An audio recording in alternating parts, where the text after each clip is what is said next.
Y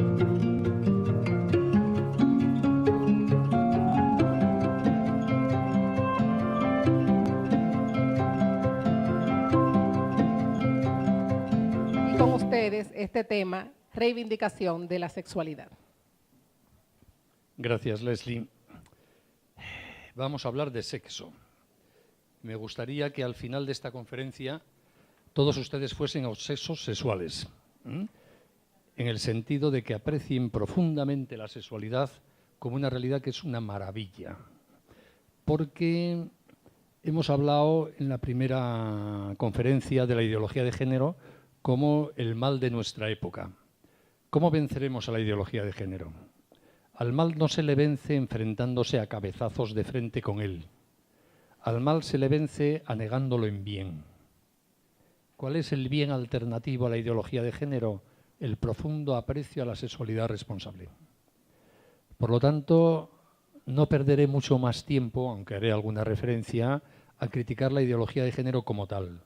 Me basta con que la conozcan, que les suene el lenguaje de género para no usarlo, para obtener una prevención intelectual frente a él. Pero lo que me interesa para que combatamos aquí en República Dominicana la ideología de género es que ustedes sean capaces de amar profundamente la sexualidad humana y capaces de hablar muy bien de la sexualidad humana. Y hay que reconocer que a lo largo de la historia de la civilización cristiana, en general se ha hablado bastante poco de la sexualidad. Y muchas veces se ha hablado como si fuese algo malo, una especie de guarrería que se consiente a los casados porque no dan más de sí los pobres. Y no es verdad. Tenemos una obligación en este siglo XXI de recrear toda una doctrina, un lenguaje y una forma de hablar de la sexualidad como la maravilla que es. Y para ello vamos a empezar de nuevo, como me gusta empezar e hice en la primera charla, volviendo a mirar sin prejuicios a los seres humanos. Porque estas cosas de los seres humanos se aprenden mirando a los seres humanos, no a los libros. Si uno mira a los seres humanos, como dijimos al principio, ve chicos y chicas. No hay otra cosa en la especie humana. En términos biológicos todos somos o XX o XY y no hay otra cosa. Somos una especie binaria. Hay hombres y hay mujeres, hay XX y hay XY. E insisto en esto porque la ideología de género quiere negar este dato, que es un dato de hecho. Si un estudiante de biología analiza una célula humana y mirando el cromosoma correspondiente no sabe decir si es de hombre o de mujer, hay que echarle de la facultad de biología, porque es un ignorante. Porque todas las células del cuerpo están sexuadas. Todas las células de mi cuerpo son de varón, no solo las de los genitales, todas. Y todas las células del cuerpo de Leslie son de chica, porque no puede tener otras. Es decir, yo soy un varón, quiera que no quiera, desde la última célula de la uña del dedo meñique del pie hasta mis neuronas, pasando por mis genitales, por supuesto. Y a una mujer le pasa lo mismo en femenino. Es decir, los seres humanos no tenemos sexo, lo somos. No es algo que tengamos, a lo que lleguemos, que nos suceda de vez en cuando, que hagamos de vez en cuando, es lo que somos. Yo soy hombre las 24 horas del día, de todos los días de mi vida, porque no puedo ser otra cosa. Mi mujer es hembra humana las 24 horas del día, de todos los días de su vida, porque no puede ser otra cosa. Yo amo como hombre, practico el sexo como hombre, pero también rezo como hombre, pienso como hombre, siento como hombre, me interrelaciono con los demás como hombre porque no puedo hacer otra cosa. Es decir, yo soy mi sexualidad. No se puede distinguir entre un ser humano y su sexualidad. No es que seamos humanos que de repente lleguemos a ser hombres o mujeres. Es que somos humanos hombres o somos humanos mujeres porque no hay otra cosa en este planeta. La sexualidad nos constituye, nos define, se identifica con nosotros. Es lo que somos. Por lo tanto, primera conclusión, la sexualidad es tan maravillosa como el ser humano porque no se puede distinguir una cosa de la otra. Quien hable mal de la sexualidad está hablando mal de la humanidad. Quien no aprecie la sexualidad no aprecia al ser humano. Porque no se puede distinguir al ser humano de su sexualidad. nos constituye, nos define, no es que nos acompañe, es que es lo que somos a lo largo de toda nuestra biografía. Y esa sexualidad lo somos en masculino o femenino porque no hay otra cosa. Y luego puede haber enfermedades, anomalías cromosómicas, por supuesto. Como la especie humana es bípeda y hay gente que le falta un pie. Bien, pero la especie humana sigue siendo bípeda, tenemos 2 piernas. Y uno por un accidente o por un problema genético puede faltarle una pierna, sí. Pero incluso ese al que le falta una pierna es un ser bípedo, al que le falta una pierna. Por lo mismo, cuando hay anomalías cromosómicas que afectan a la genitalidad, siguen siendo anomalías de un chico o de una chica, de un hombre o de una mujer. Porque, repito, no hay otra cosa en la especie humana. Perdónenme que insista tanto, pero es que esto es lo que niega la ideología de género y por tanto quiero que quede muy claro. Y además de ser hombres o mujeres, somos libres. Es decir, que con lo que somos podemos hacer un determinado abanico de cosas. Con nuestra sexualidad también. Pero no se puede confundir lo que podemos hacer con nuestra sexualidad con lo que somos sexualmente. Esa variedad tampoco tan grande de cosas que podemos hacer con nuestra sexualidad no alteran que somos hombres o mujeres. ¿Un hombre puede amar a otro hombre? Sí, pero es un hombre que ama a otro hombre. ¿Una mujer puede amar a una mujer? Sí, pero es una mujer que ama a una mujer. Esto es importantísimo, evidente por otra parte, pero como decíamos al principio, hoy hay que explicar lo evidente. Lo que hacemos con nuestra libertad no cambia lo que somos. Seguimos siendo lo que somos, hagamos lo que hagamos con nuestra libertad para actuar como queramos con eso que somos. Esto es una trascendencia inmensa en materia de sexualidad. Y además, como dijimos en la primera charla, y no voy a detenerme en ello, yo puedo conocer lo que soy. Yo puedo conocer que soy un hombre. Y lo puedo conocer por muchos motivos y en caso de duda extrema con un análisis genético. Es decir, hay certeza sobre si somos hombres o mujeres. Incluso en el caso de los hermafroditas, una anomalía congénita. Se puede conocer. Y a veces se puede solucionar el problema o no. Depende. Pero se sabe de qué estamos hablando. No hay dudas al respecto. Os dirán que sí, que hay muchas. No es verdad. Como en tantas otras cosas, las ideologías mienten. Manipulan los datos. Inventan estudios o citan estudios estúpidos. Que a verlos los hay sobre cualquier cosa. La palabra género la introdujo en el mercado de las ideas un médico norteamericano que se empeñó en el caso de un niño que nació con hermafroditismo en que él iba a hacer al niño niña. Y se dedicó a operarle muy pequeñito. Tienen aquí en estos folletos contada un poco la historia, me parece. Y la historia acabó en que la presunta niña, como era un niño, en cuanto empezó la adolescencia, creyó que era homosexual, porque ella misma estaba engañada sobre sí mismo, que era un chico. Y bueno, acabó la historia en un suicidio, por desgracia, que es como acaban estos experimentos. Manipular los casos de enfermedades al servicio de ideologías destroza a las personas afectadas y desinforma, porque se presenta como científico lo que no deja de ser una manipulación.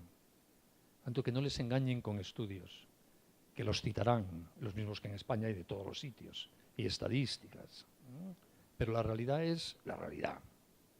Y gracias a Dios, hoy día sobre la realidad sexual humana lo sabemos casi todo. En este terreno de la definición biológica de la sexualidad. Luego hablaremos de otros terrenos en que sabemos todavía muy poco. Pronto estamos hablando de una especie en que hay chicos o chicos, una especie binaria. Y en la que, como somos libres, repito, hay un cierto abanico, tampoco tan grande, para orientar nuestra vida afectiva y sexual según distintas opciones. Y luego hablaré de todas ellas, por lo menos de las más comunes, ¿no?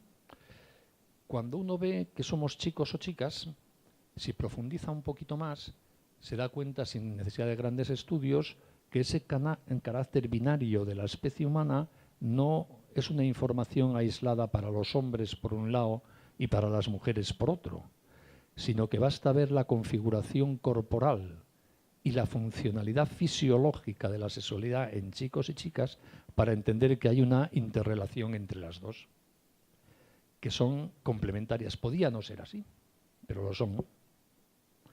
Chico, chica, pene, vagina, óvulo, espermatozoide, niño. El pene encaja perfectamente en la vagina y solo ahí. Se puede meter en otros sitios, pero encaja ahí. Y además, solo mediante ese encaje se ponen en conjunción el óvulo y el espermatozoide. Por lo tanto, claro que tiene que ver ese ser hombres y ser mujeres con la posibilidad de ser padres o madres. Ese es el sentido de la sexualidad. Hasta un marciano podría verlo. No hay que ser un experto. Con la misma evidencia con que el ojo está configurado para ver y el oído para oír.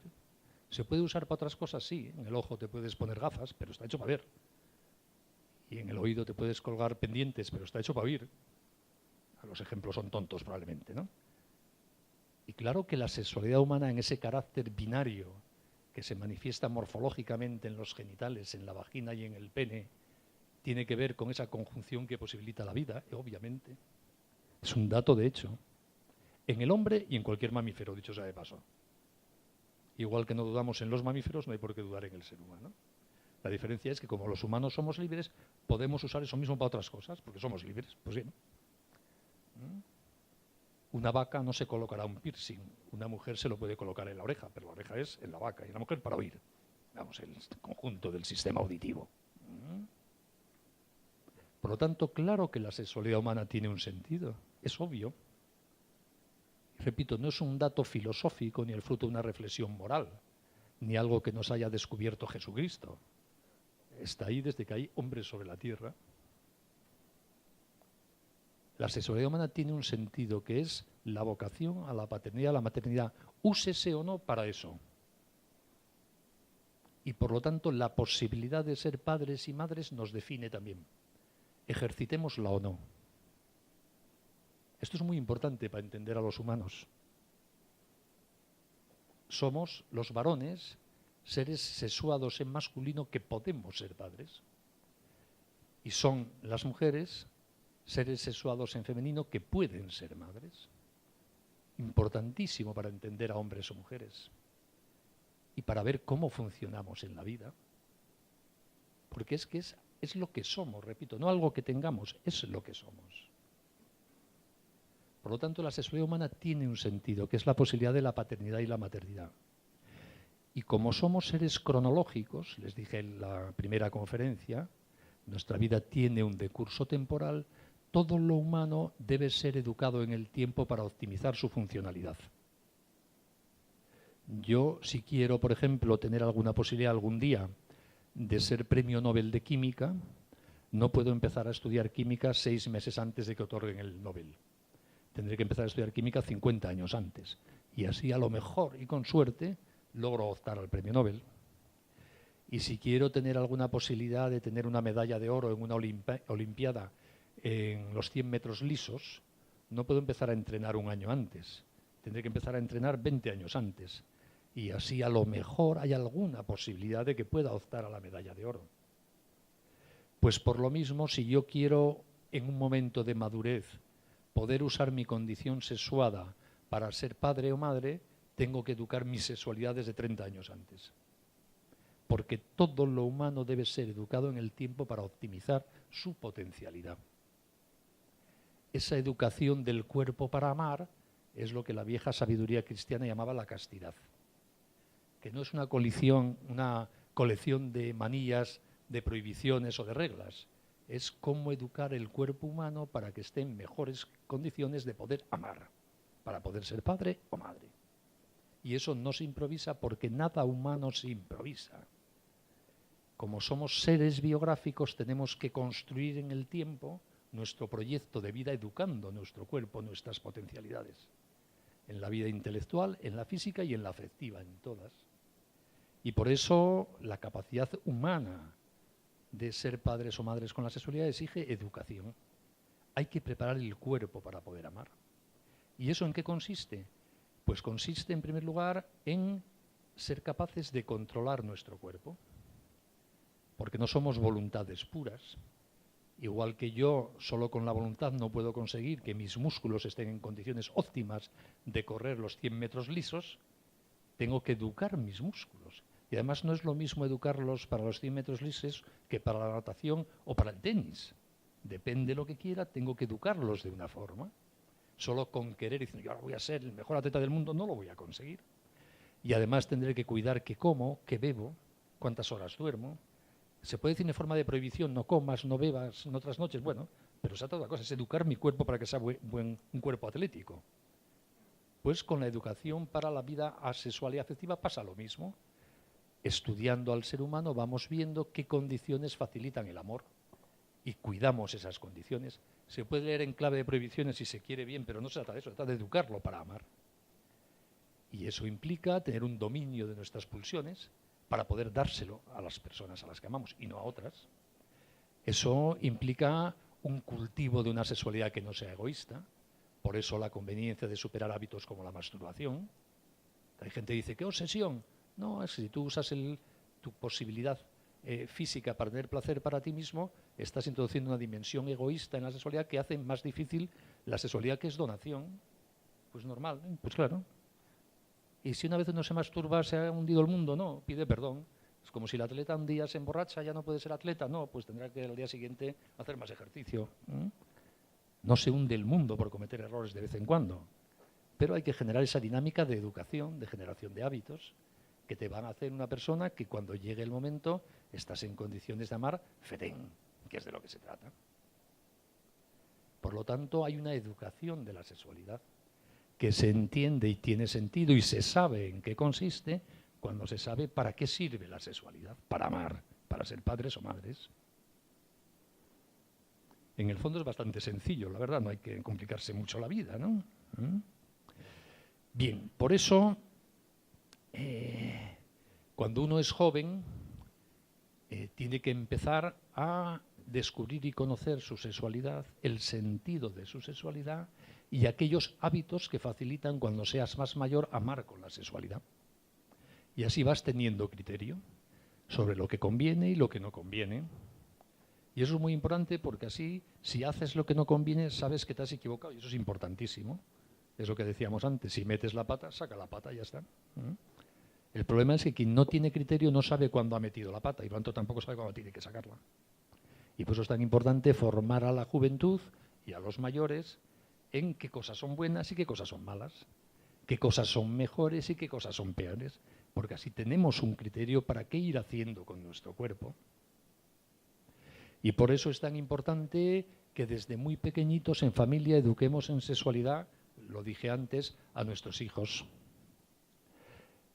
La identidad sexual de los niños de la especie humana se manifiesta hacia los 2 o 3 años. Es la edad en que los niños se ven distintos de su hermanita y la hermanita distinta de su hermanito. A esa edad hay que empezar la educación sexual. A veces la gente pregunta, ¿y cuándo tengo que empezar a hablar de sexo con mis hijos? ¿Cuando tiene 13 años? ¡Buf! No, cuando tiene 2 años. Cuanto antes. Y máxime en un mundo hipersexualizado como el nuestro, en que nuestros niños desde muy pequeñitos reciben incentivos sexuales, a veces absolutamente corruptos, por muchas vías. Desde que un niño tiene móvil, tiene a su disponibilidad toda la pornografía del mundo y sabe cómo encontrarla además. A lo mejor ustedes no saben, pero yo sí.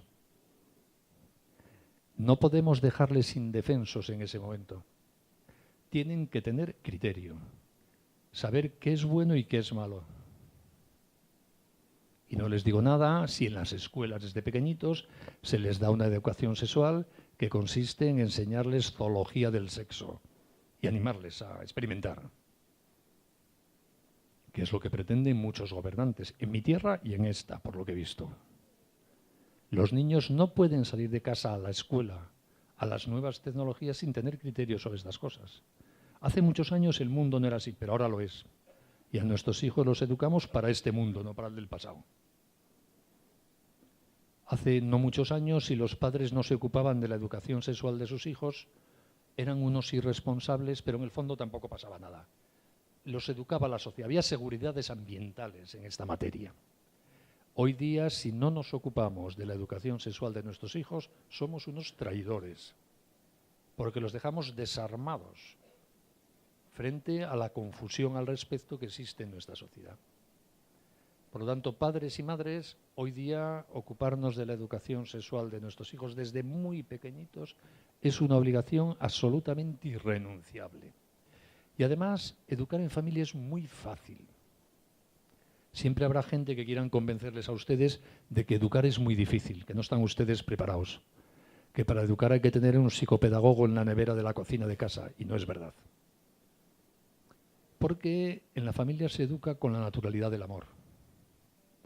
Cuando un niño se agarra al pecho de mamá para mamar, ya está aprendiendo la lección más importante que va a aprender en toda su vida, que es a querer y ser querido. Y luego lo dirá con palabras bastantes años después, pero ya lo aprendió. Lo más importante que se puede aprender, a amar y ser amado. Con esa naturalidad se educa en casa. En casa se convive con los cuerpos. Por lo tanto, la sexualidad está a flor de piel, literalmente. Y es muy fácil dar criterios sobre ella. Tú a tu niño pequeñito lo desnudas para lavarlo y luego lo vistes. Qué fácil es explicarle, te visto y mamá va vestida y papá va vestido porque el cuerpo es una maravilla y lo maravilloso no se exhibe. Eso es educar. No es explicarles al niño el Kama Sutra, que eso ya lo aprenden en los dibujos animados, en la tele. Es explicarles el sentido de las cosas. Y en las familias se ven embarazos y noviazgos. Y es ocasión toda para hablar con los niños de qué va eso, del embarazo, del noviazgo, de los matrimonios, de las rupturas. Tenemos ocasión continua para ir dando criterio para formar. Y cuando el niño pregunta por qué yo tengo pirulita y mi hermana no, se le explica. Porque tú eres un niño y serás un día padre. Y ella es una niña y será un día madre. Y por eso es una maravilla que tú tengas pirulita, no sé si aquí se dice así, y no, como se dice aquí, colita, pene. Bien, pirulita es el nombre familiar en casa, la familia, en España. Y así los niños van aprendiendo estas cosas con naturalidad, porque son cosas naturales. ¿Cómo vamos a tener vergüenza de hablar con nuestros hijos de algo que es una maravilla? Seríamos estúpidos. Todo esto de la sexualidad es una maravilla. ¿Que los seres humanos con nuestra libertad la podemos estropear? Por supuesto, como cualquier cosa. Sí. Pero el que la podamos estropear no significa que no sea una maravilla, que lo es. Y así los niños van viendo que papá y mamá saben de sexo, que son los que más saben de sexo en el mundo. Y por eso, padres y madres, tenéis que hablar con vuestros hijos e hijas por delante de lo que sienten, no después. Nosotros vemos a nuestros hijos crecer y sabemos, antes mucho de que ellos lo intuyan, cuando empiezan sus fases de desarrollo. Porque los queremos y porque somos adultos y hemos pasado por eso. Y por tanto, antes de que ellos vivan y sientan todo el desarrollo afectivo sexual, como chico, como chica, papá a los niños y mamá a las niñas, si hay papá y mamá, y si no el que esté a todos, les irá explicando lo que van a sentir en su cuerpo y en su alma, para que cuando lo empiecen a sentir no les desconcierte, y para que como papá y mamá les han hablado de eso, saben que hay que preguntarle y comentar con papá y mamá lo que sientan y les desconcierte, porque papá y mamá han ido por delante. No se puede esperar a hablar de sexo con los niños en la adolescencia, por favor. Hay que hablar antes de todo lo que sienten. Y papá cogerá al niño cuando ve que se empiezan a manifestar en él los primeros síntomas de la prepubertad y le explicará lo que es una erección y para qué sirve eso y por qué le apetecerá tocarse y por qué es bueno ir controlando y educando ese deseo, vinculado a que un día serás padre y podrás amar. Y la madre cogerá a la niña y le explicará esas transformaciones que va a sentir en su cuerpo y en su alma. Y por qué unos días ama a toda la humanidad y 10 días después odia a la misma humanidad que amaba. Y le explicará que es normal, que es el ciclo de la vida, que primero te abres para recibir la vida y luego te cierras para protegerla por si llega. Y así la niña, cuando le pase eso, dirá, esto es lo que me comentó mamá, qué bien. Y si le quedan dudas, preguntar, oye, mamá, que aquello que me comentaste me pasa, ¿por qué no sé qué? Ya está, con toda naturalidad. Y cuando vemos que los niños y las niñas llegan a esa edad en que empiezan a interesarse los niños por las niñas y las niñas por los niños, que lo notamos, nos cogeremos a los niños y las niñas y les explicaremos la diferencia de la sexualidad de los machos y de las hembras. Porque la sexualidad de los hombres no es igual que la de las mujeres. Y los niños y las niñas, si no se lo explican, no lo saben. ¿Cuántas niñas buenas hacen un daño inmenso a muchos niños buenos porque no tienen ni idea de lo que es un macho en celo? Y viceversa. A los hombres la sexualidad nos entra por los ojos, a las mujeres por el corazón. Y esto hay que saberlo. Tienen derecho a saberlo nuestras hijas y nuestros hijos, para no hacerse daño. ¿Y quién mejor que mamá y papá para explicarlo? Y así se entiende el sentido del pudor. Más en las chicas que en los chicos, en todos. Pero más en las chicas porque los hombres nos entra por los ojos. Y lo que nos entra por los ojos nos excita de una manera que luego es difícil de controlar, porque estamos hechos así, ¿qué le vamos a hacer? Y las niñas no pueden manipular la sexualidad de aquellos a los que quieren. Y por lo mismo los niños no podemos manipular la sexualidad afectiva de las mujeres. ¿Cuántos chicos chantajean a las niñas, a sus novias, para que les den sexo a cambio de amor? Chantaje asqueroso. Y las niñas tienen que saber cuál es ese juego. Y los niños también. ¿Y quién mejor, una vez más, que papá y mamá para explicarlo? Y así les damos armas para manejarse en la vida. Eso es la educación sexual. Y nuestros hijos tienen derecho a aprender estas cosas con criterio de papá y de mamá. Y si papá y mamá no lo hacen, del abuelito y la abuela. A los que no les corresponde educar, pero si no lo hacen los padres, pues habrá que hacerlo quien esté por allí. ¿Qué le vamos a hacer? Lo que no podemos es dejar a los niños indefensos. Y repito, vivimos en una sociedad donde hay una profunda confusión sobre la sexualidad humana, como fruto de la ideología de género y de otras cosas. Y por lo tanto, en esta época es una especialísima obligación ocuparnos de la educación sexual de los pequeños y de los grandes de paso, porque hay mucha gente que no está educada en este campo. Así venceremos a la ideología de género, haciendo niños y niñas con ideas muy claras sobre su sexualidad. Niños y niñas que aprecien respectivamente su masculinidad y su feminidad y entiendan el sentido de la sexualidad y comprendan que el cuerpo hay que educarlo para amar.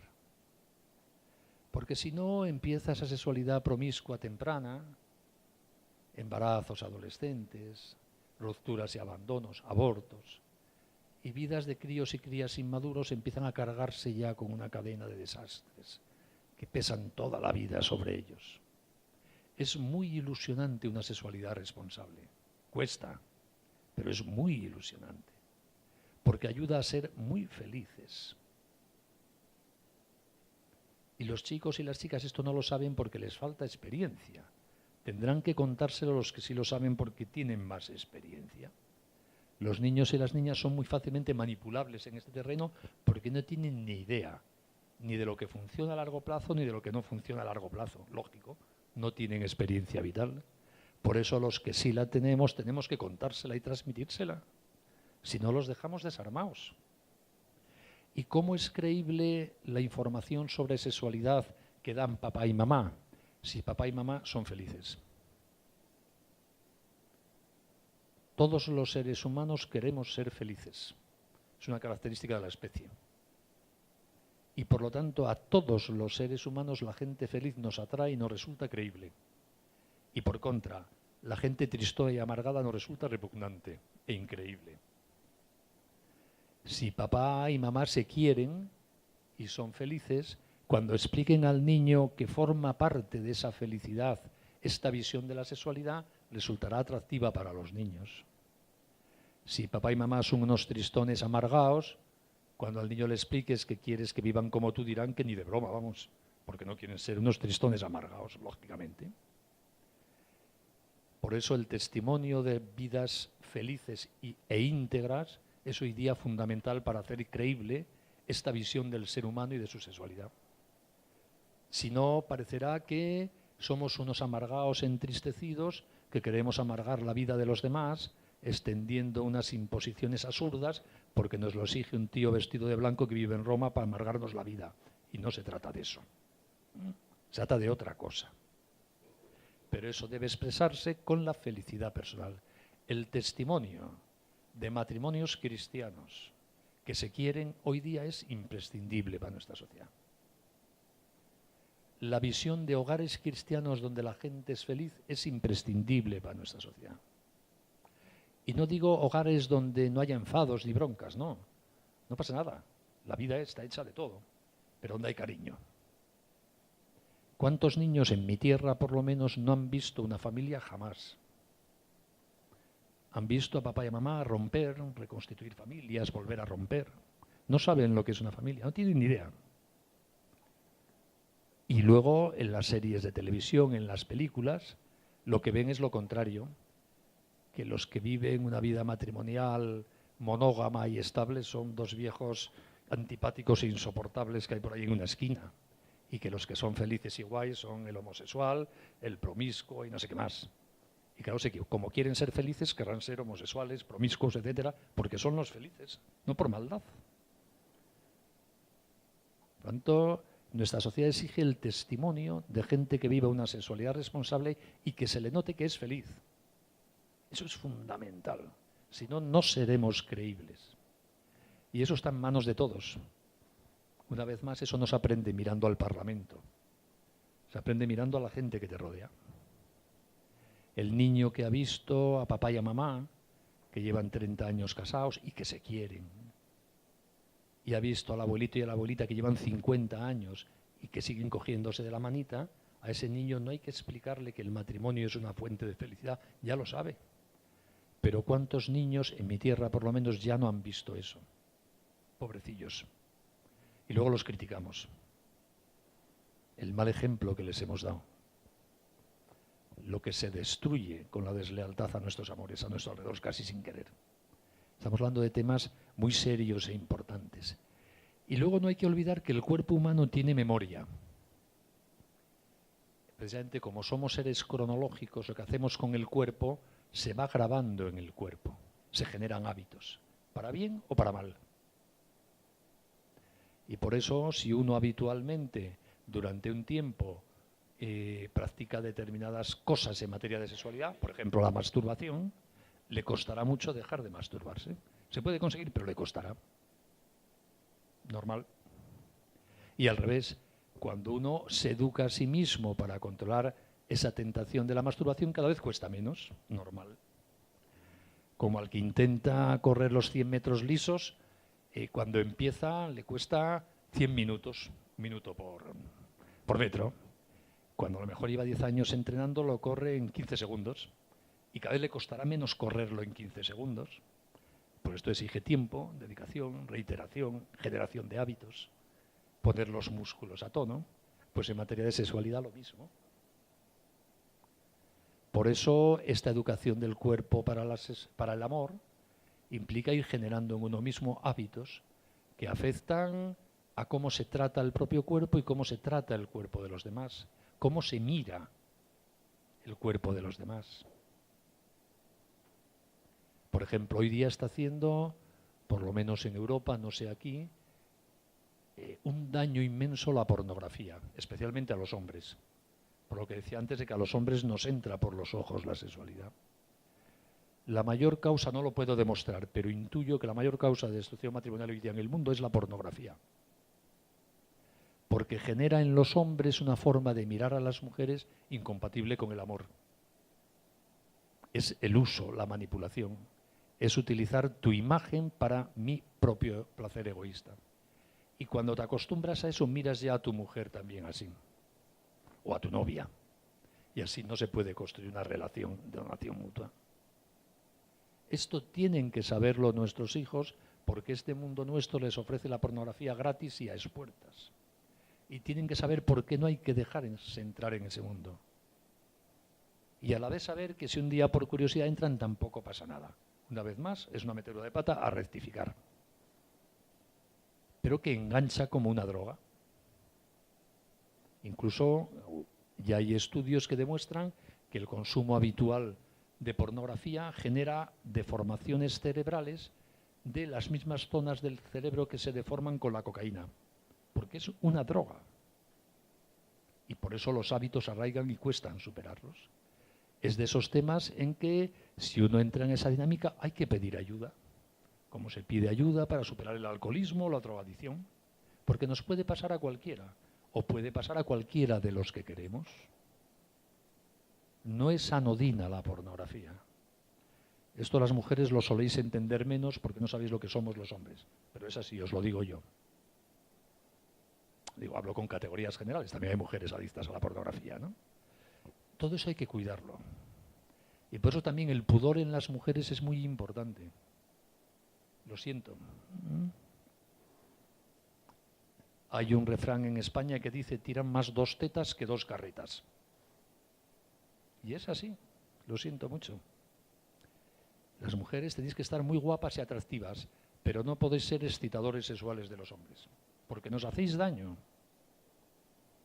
Y no tenéis derecho a hacernos daño, lo siento mucho. Aunque nos encante que nos lo hagáis, pero no tenéis derecho. Y como no soy mujer, no sé qué pasará cuando la mujer mira al hombre, pero apliquemos lo mismo. Y de todo esto hay que saberlo. Y hay que hablarlo. Porque si no vamos por la vida ciegos, haciéndonos daño. ¿Cuántos de estos temas, como no nos atrevemos a hablarlo, a consultarlo, creemos que solo me pasa a mí y nos vamos encenagando en problemas absurdos? Por favor, de lo que nos turbe, de lo que nos haga salir de nuestras casillas, pidamos ayuda para superarlo. O pidamos consejo. Pero a lo mejor les pasa a todos lo mismo que a ti. Y vives amarrado creyendo que eres el único humano al que le pasa eso. Pues no. Normalmente nos pasa a todos lo mismo. Esto es lo que hay que explicar a los chicos y a las chicas. Criterios para un buen noviazgo. Hay que aprender a educar los deseos. Hay que aprender a educar la voluntad. Y hay que aprender a educar el querer. Los deseos porque todos deseamos. Los hombres deseamos a las mujeres y las mujeres desean a los hombres. Forma parte de la naturaleza humana, especialmente en la adolescencia. Hace poco me invitaron en Madrid a dar una conferencia sobre sexualidad en un colegio de solo niñas adolescentes, crías de 15, 16 años. Yo solo he tenido hermanos y solo tengo hijos y solo tengo nietos. Por lo tanto, no sé lo que es una niña. Entonces, cuando me senté delante de todas aquellas, miré así y dije, no tengo ni idea de qué tienen en la cabeza estas. Y entonces le pregunté por lo bajini a la profesora que me había invitado, ¿qué tienen en la cabeza estas? Y me dijo, chicos, chicos y chicos. Dije, vale, pues ya entiendo, vamos a hablar. Bien. Pues eso, deseamos al otro, forma parte de esa complementariedad entre hombres y mujeres. Hay que educar esos deseos. El deseo es natural, la posesión no es natural. A un ser humano no hay que poseerle, ni usarle. Y por lo mismo hay que educar la voluntad. Vamos a ir modalizando qué queremos hasta seleccionar ese objeto del cariño, mi amable, y concentrar mi voluntad y mis deseos en ella. Y a continuación educar el querer. Si ya la quiero, hay que cultivar ese cariño. Tengo que prestar la atención a mi amable, sea mi novia, a mi mujer. Repito, yo hablo como chico, traduzcan las mujeres, ¿no? Y no a otros. Y vamos a ver cómo cultivamos ese cariño para que se note más, para que sea más enriquecedor, en un proceso que lleva su tiempo. Y en el noviazgo, por lo que decía antes de cómo somos los hombres y las mujeres, deben saber los chicos y las chicas que chicos y chicas no reaccionamos igual ante las caricias y que por lo tanto hay que modular el juego de las caricias, del toqueteo corporal, porque no significa lo mismo para un niño que para una niña. En una conferencia sobre sexualidad en Madrid no hace mucho, a la salida se me acercó una chica de 16 o 17 años y me dijo, oiga, yo es que noto que cuando me pongo muy cariñosa con mi novio se pone palo rápidamente y pide sexo. ¿Qué hago? Y le dije, pues no te pongas tan cariñosa. Lo que pasa es que tu novio es un tío normal. Pues claro, no te pongas tan cariñosa con él. Pues sí, mira qué sencillo, ¿verdad? Pero hay que explicárselo. cuidado, las mujeres tendéis a ser muy afectuosas y muy cariñosas, y en los hombres eso se traduce en excitación sexual, no en cariño afectivo. No juguemos con esas cosas, pero hay que saberlo. Son algunas cosas concretas, se podrían añadir, como siempre, infinitos temas, ¿no? Bien. Es que se me está acabando el tiempo y no he empezado casi.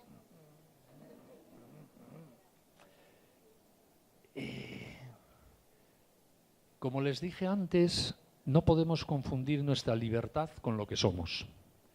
La ideología de género, en las leyes que propone, por ejemplo, en mi tierra, y pronto las que propondrá aquí, confunde estas dos cosas.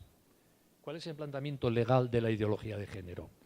Os propondrán leyes, antes o después, que bajo el presunto título o finalidad de luchar contra la discriminación de homosexuales y transexuales, dirán que todos tenemos que valorar positivamente la homosexualidad y la transexualidad, porque si no discriminamos a esas personas. Y esto es demagógico. Yo debo respetar a todos los seres humanos en lo que son, pero no en lo que hacen. Lo siento mucho. Y esto es muy importante. Por ejemplo, yo tengo libertad de expresión. Y ustedes, en consecuencia, tienen la obligación de respetar mi posibilidad de hablar. Porque si me impiden hablar, están negando lo que soy, un ser humano capaz de hablar. Pero eso no significa que ustedes tengan la obligación de escuchar lo que yo digo. Y mucho menos de decir que están de acuerdo con lo que yo digo. Porque ustedes deben respetar mi libertad de expresión, pero no tienen por qué adherirse a cómo ejercito yo esa libertad. Si todos ustedes ahora se levantan y se van de aquí, no están violando mi dignidad. Estarán ejerciendo su libertad de decir, este señor es un rollo y no me interesa lo que dice, pues ya está. Pues lo mismo pasa con la sexualidad.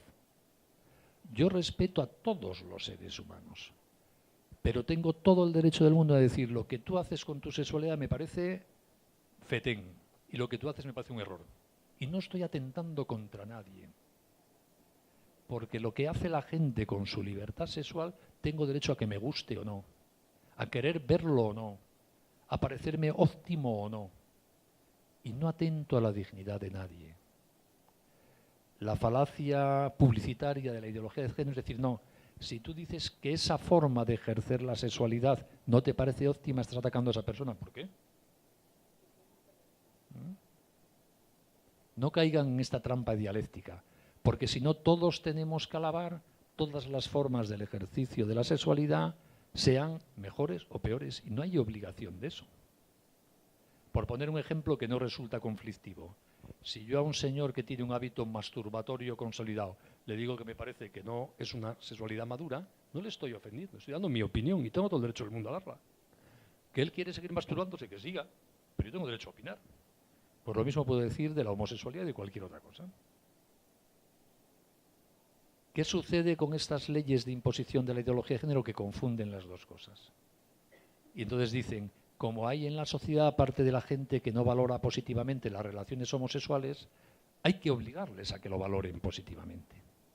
Eso se llama en la terminología legal de la ideología de género la visibilización obligatoria de lo LGTBI. Y vamos a hacer que sea visible en la escuela esta diversidad sexual LGTBI. Y en la publicidad, y en las empresas, y en los medios de comunicación, y en el lenguaje.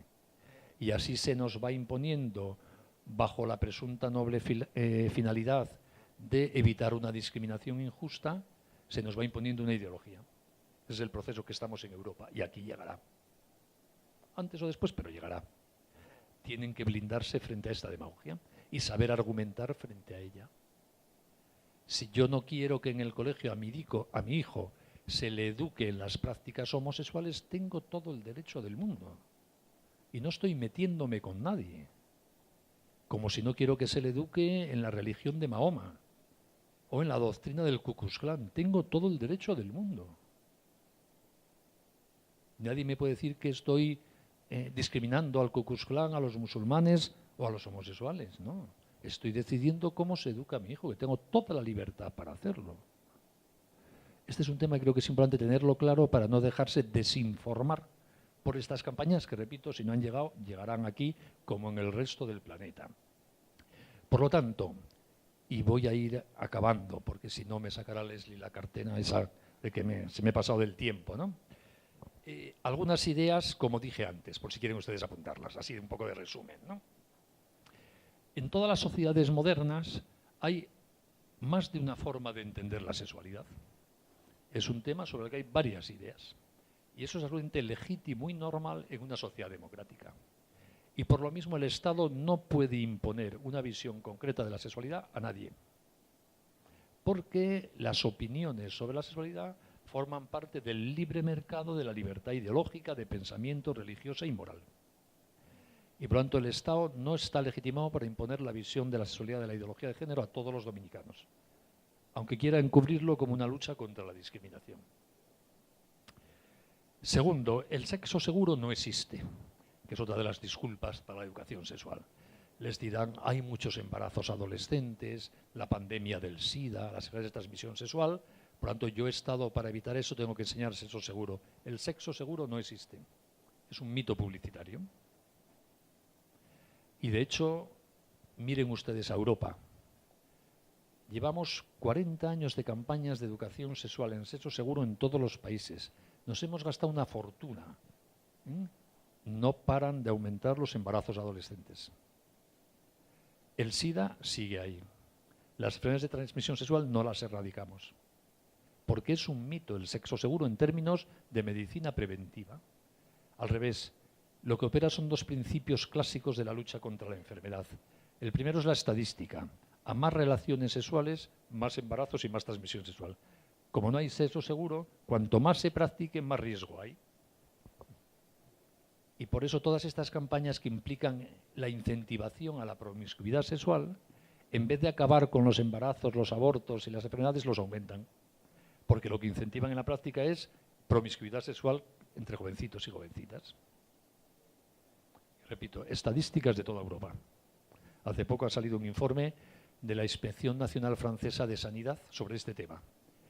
Y tiene una conclusión absolutamente deprimente. Analiza pues, las campañas, el dinero que ha gastado el Estado francés en distribuir preservativos en los institutos, máquinas de preservativos en las escuelas de primaria, campañas de educación sexual y cada vez más embarazos y abortos. Y concluye el informe diciendo, no sabemos qué hacer. Claro, pues están equivocando.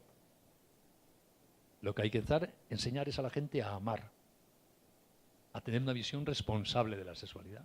Si te empeñas en difundir la promiscuidad sexual, conseguirás lo contrario de lo que dices que quieres conseguir, aunque lo hagas de buena fe, no se consigue. Porque esas campañas se basan en un prejuicio falso, que es, los hombres son animalitos, por lo tanto van a tener sexo, protejámoslo lo que podamos. Y no es verdad, los hombres tenemos sexo si queremos. Pero si renunciamos a educarlo, tendremos mucho sexo. El preservativo no es seguro al 100% ni en condiciones de laboratorio. Datos de la Organización Mundial de la Salud. Un preservativo recién fabricado, bien conservado en temperatura, tiene un índice de fallos de entre el 15 y el 20%. En la transmisión de la vida. No os digo nada en la transmisión del SIDA, que el virus del SIDA es varias decenas de miles de veces más pequeño que un espermatozoide. Y habitualmente el preservativo que usan nuestros jóvenes no está bien conservado. Un preservativo metido aquí en el bolsillo del vaquero a 40 grados, de bien conservado, nada. Cuanto el índice de riesgo, mayor. Eso sí, el negocio de la venta de preservativos es una multinacional. Pero se engaña, es publicidad falsa. Y esto no es un tema moral, esto es un tema sanitario. Cuanto el sexo seguro no existe. El único sexo seguro es el sexo responsable. ¿Cuándo no hay riesgo de transmisión de SIDA? Cuando un chico y una chica que han sido fieles en su noviazgo se casan el uno con la otra y son fieles en su matrimonio. No hay ningún riesgo de transmisión. Eso sí que es eficaz. Todo lo demás depende. No existe una visión científica sobre la sexualidad. Otro argumento que se utiliza, por ejemplo, por lo menos en España, es vale, los padres tienen derecho a educar moralmente a sus hijos en materia de sexualidad, pero el Estado va a dar una educación científica. No existe. ¿Por qué? Porque los seres humanos estamos hechos de muchas capas. ¿Yo soy mis genitales? Sí. Pero también soy mi afectividad, y mi emotividad, y mi historia, y mi moral, y mi espíritu. Y si me pretenden enseñar el uso de mis genitales olvidándose de todos los demás, están falseando la realidad. Eso es deformar a los niños. Y eso es lo que llaman sexualidad científica. Explicarte la genitalidad y su uso y la optimización del placer como si fuese la única dimensión relevante del ser humano. Manipulación.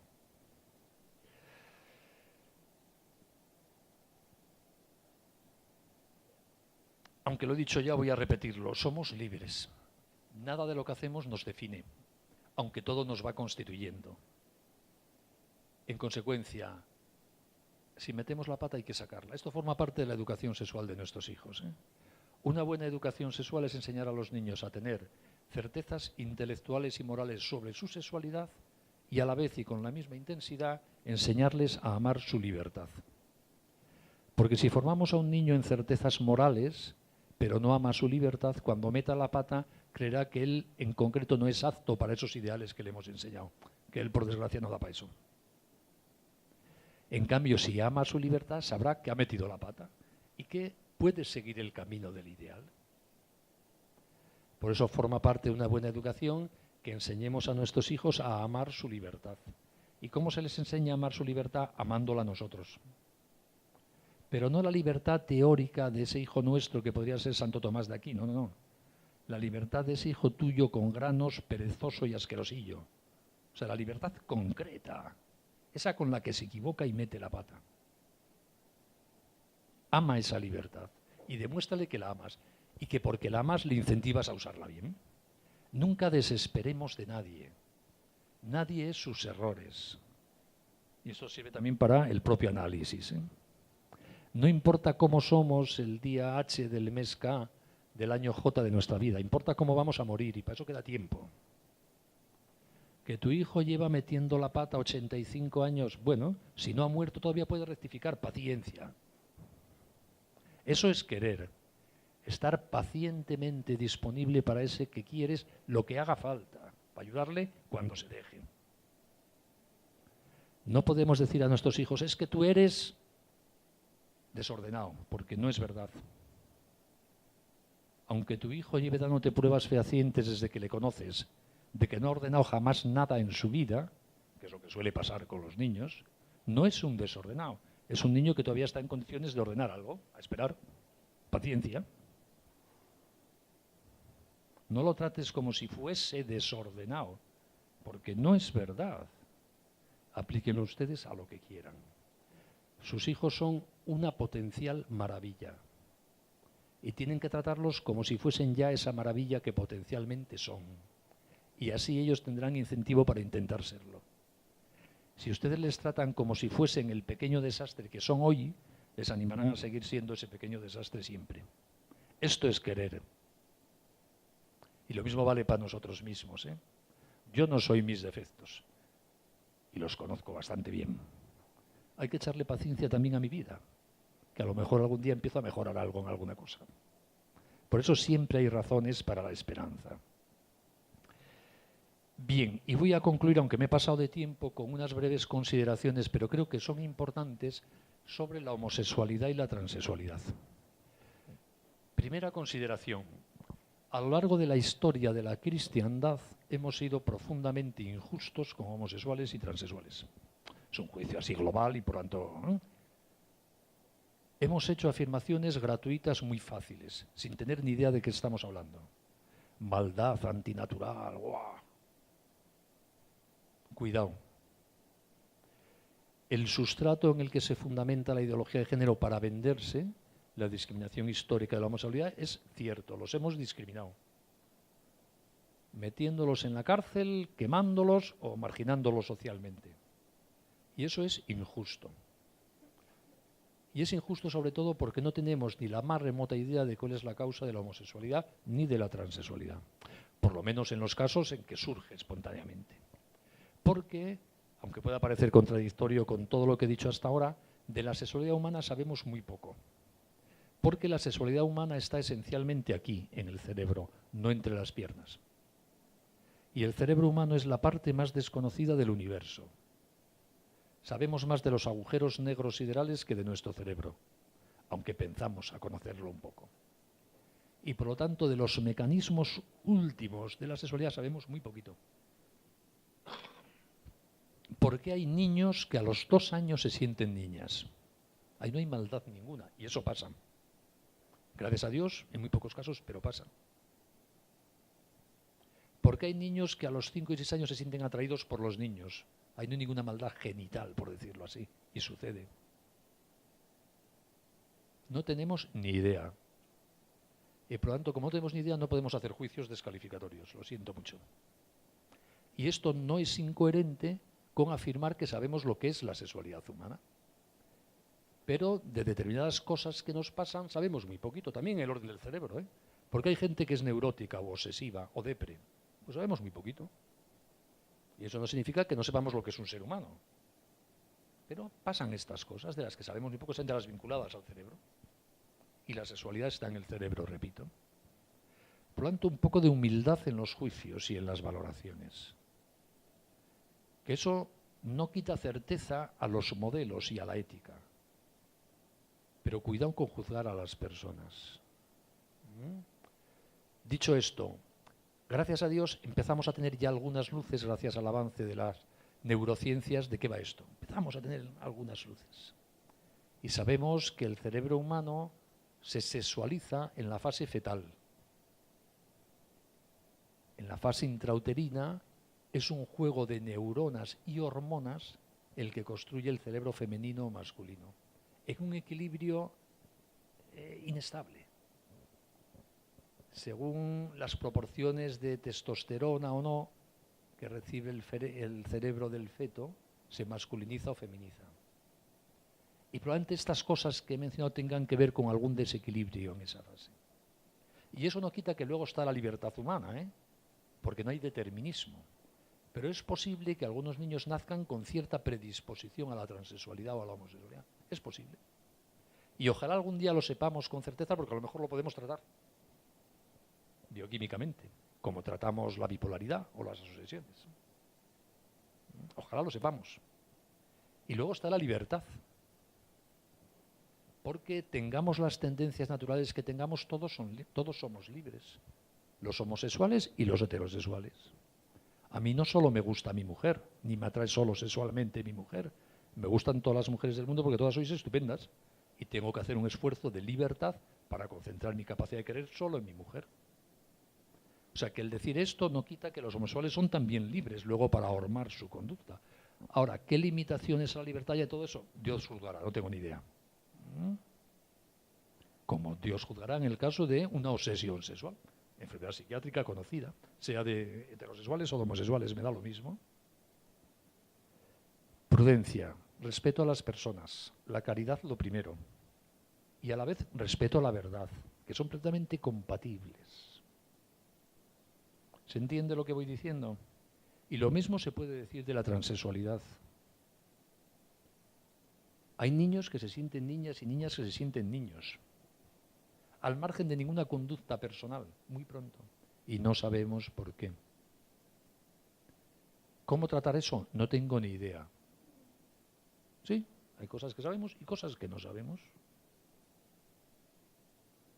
Sí sé, y tienen ustedes en esta documentación estudios americanos recientes en ese tema, por ejemplo, porque me parece muy importante, que según la experiencia clínica norteamericana, más del 90% de los niños y niñas, mucho más del 90% de los niños y niñas que tienen problemas de identidad de género a esas edades prepuberales, lo superan sin ningún tratamiento cuando llega la adolescencia.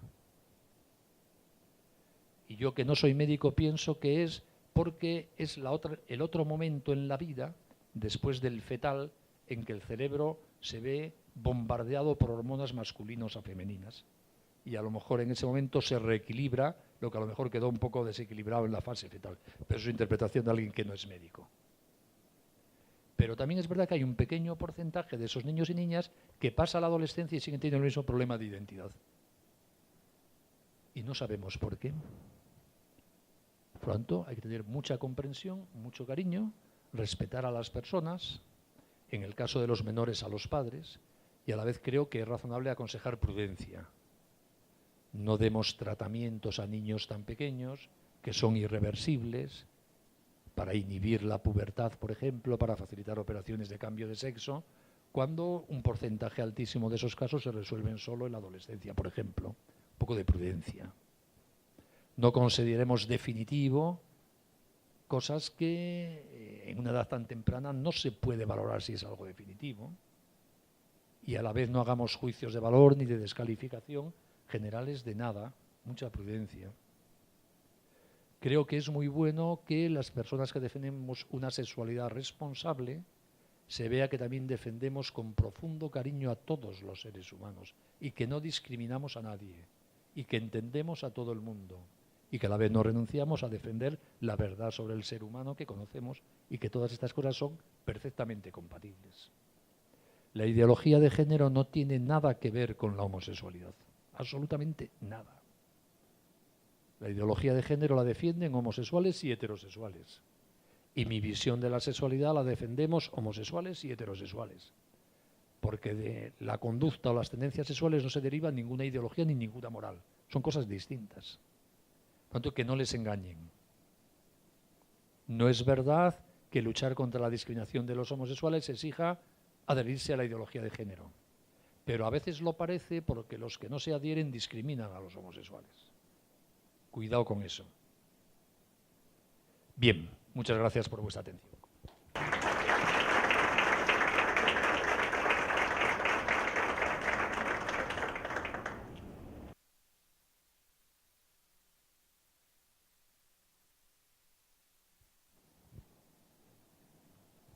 Bien, vamos a las preguntas.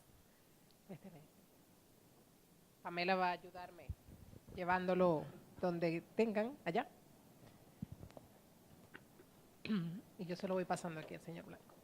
Digan, por favor, su nombre, se ponen de pie para identificarnos todos e ir conociéndonos la cara. Buenos días. José Alberto Ortiz, Grupo Acción Cristiana RD.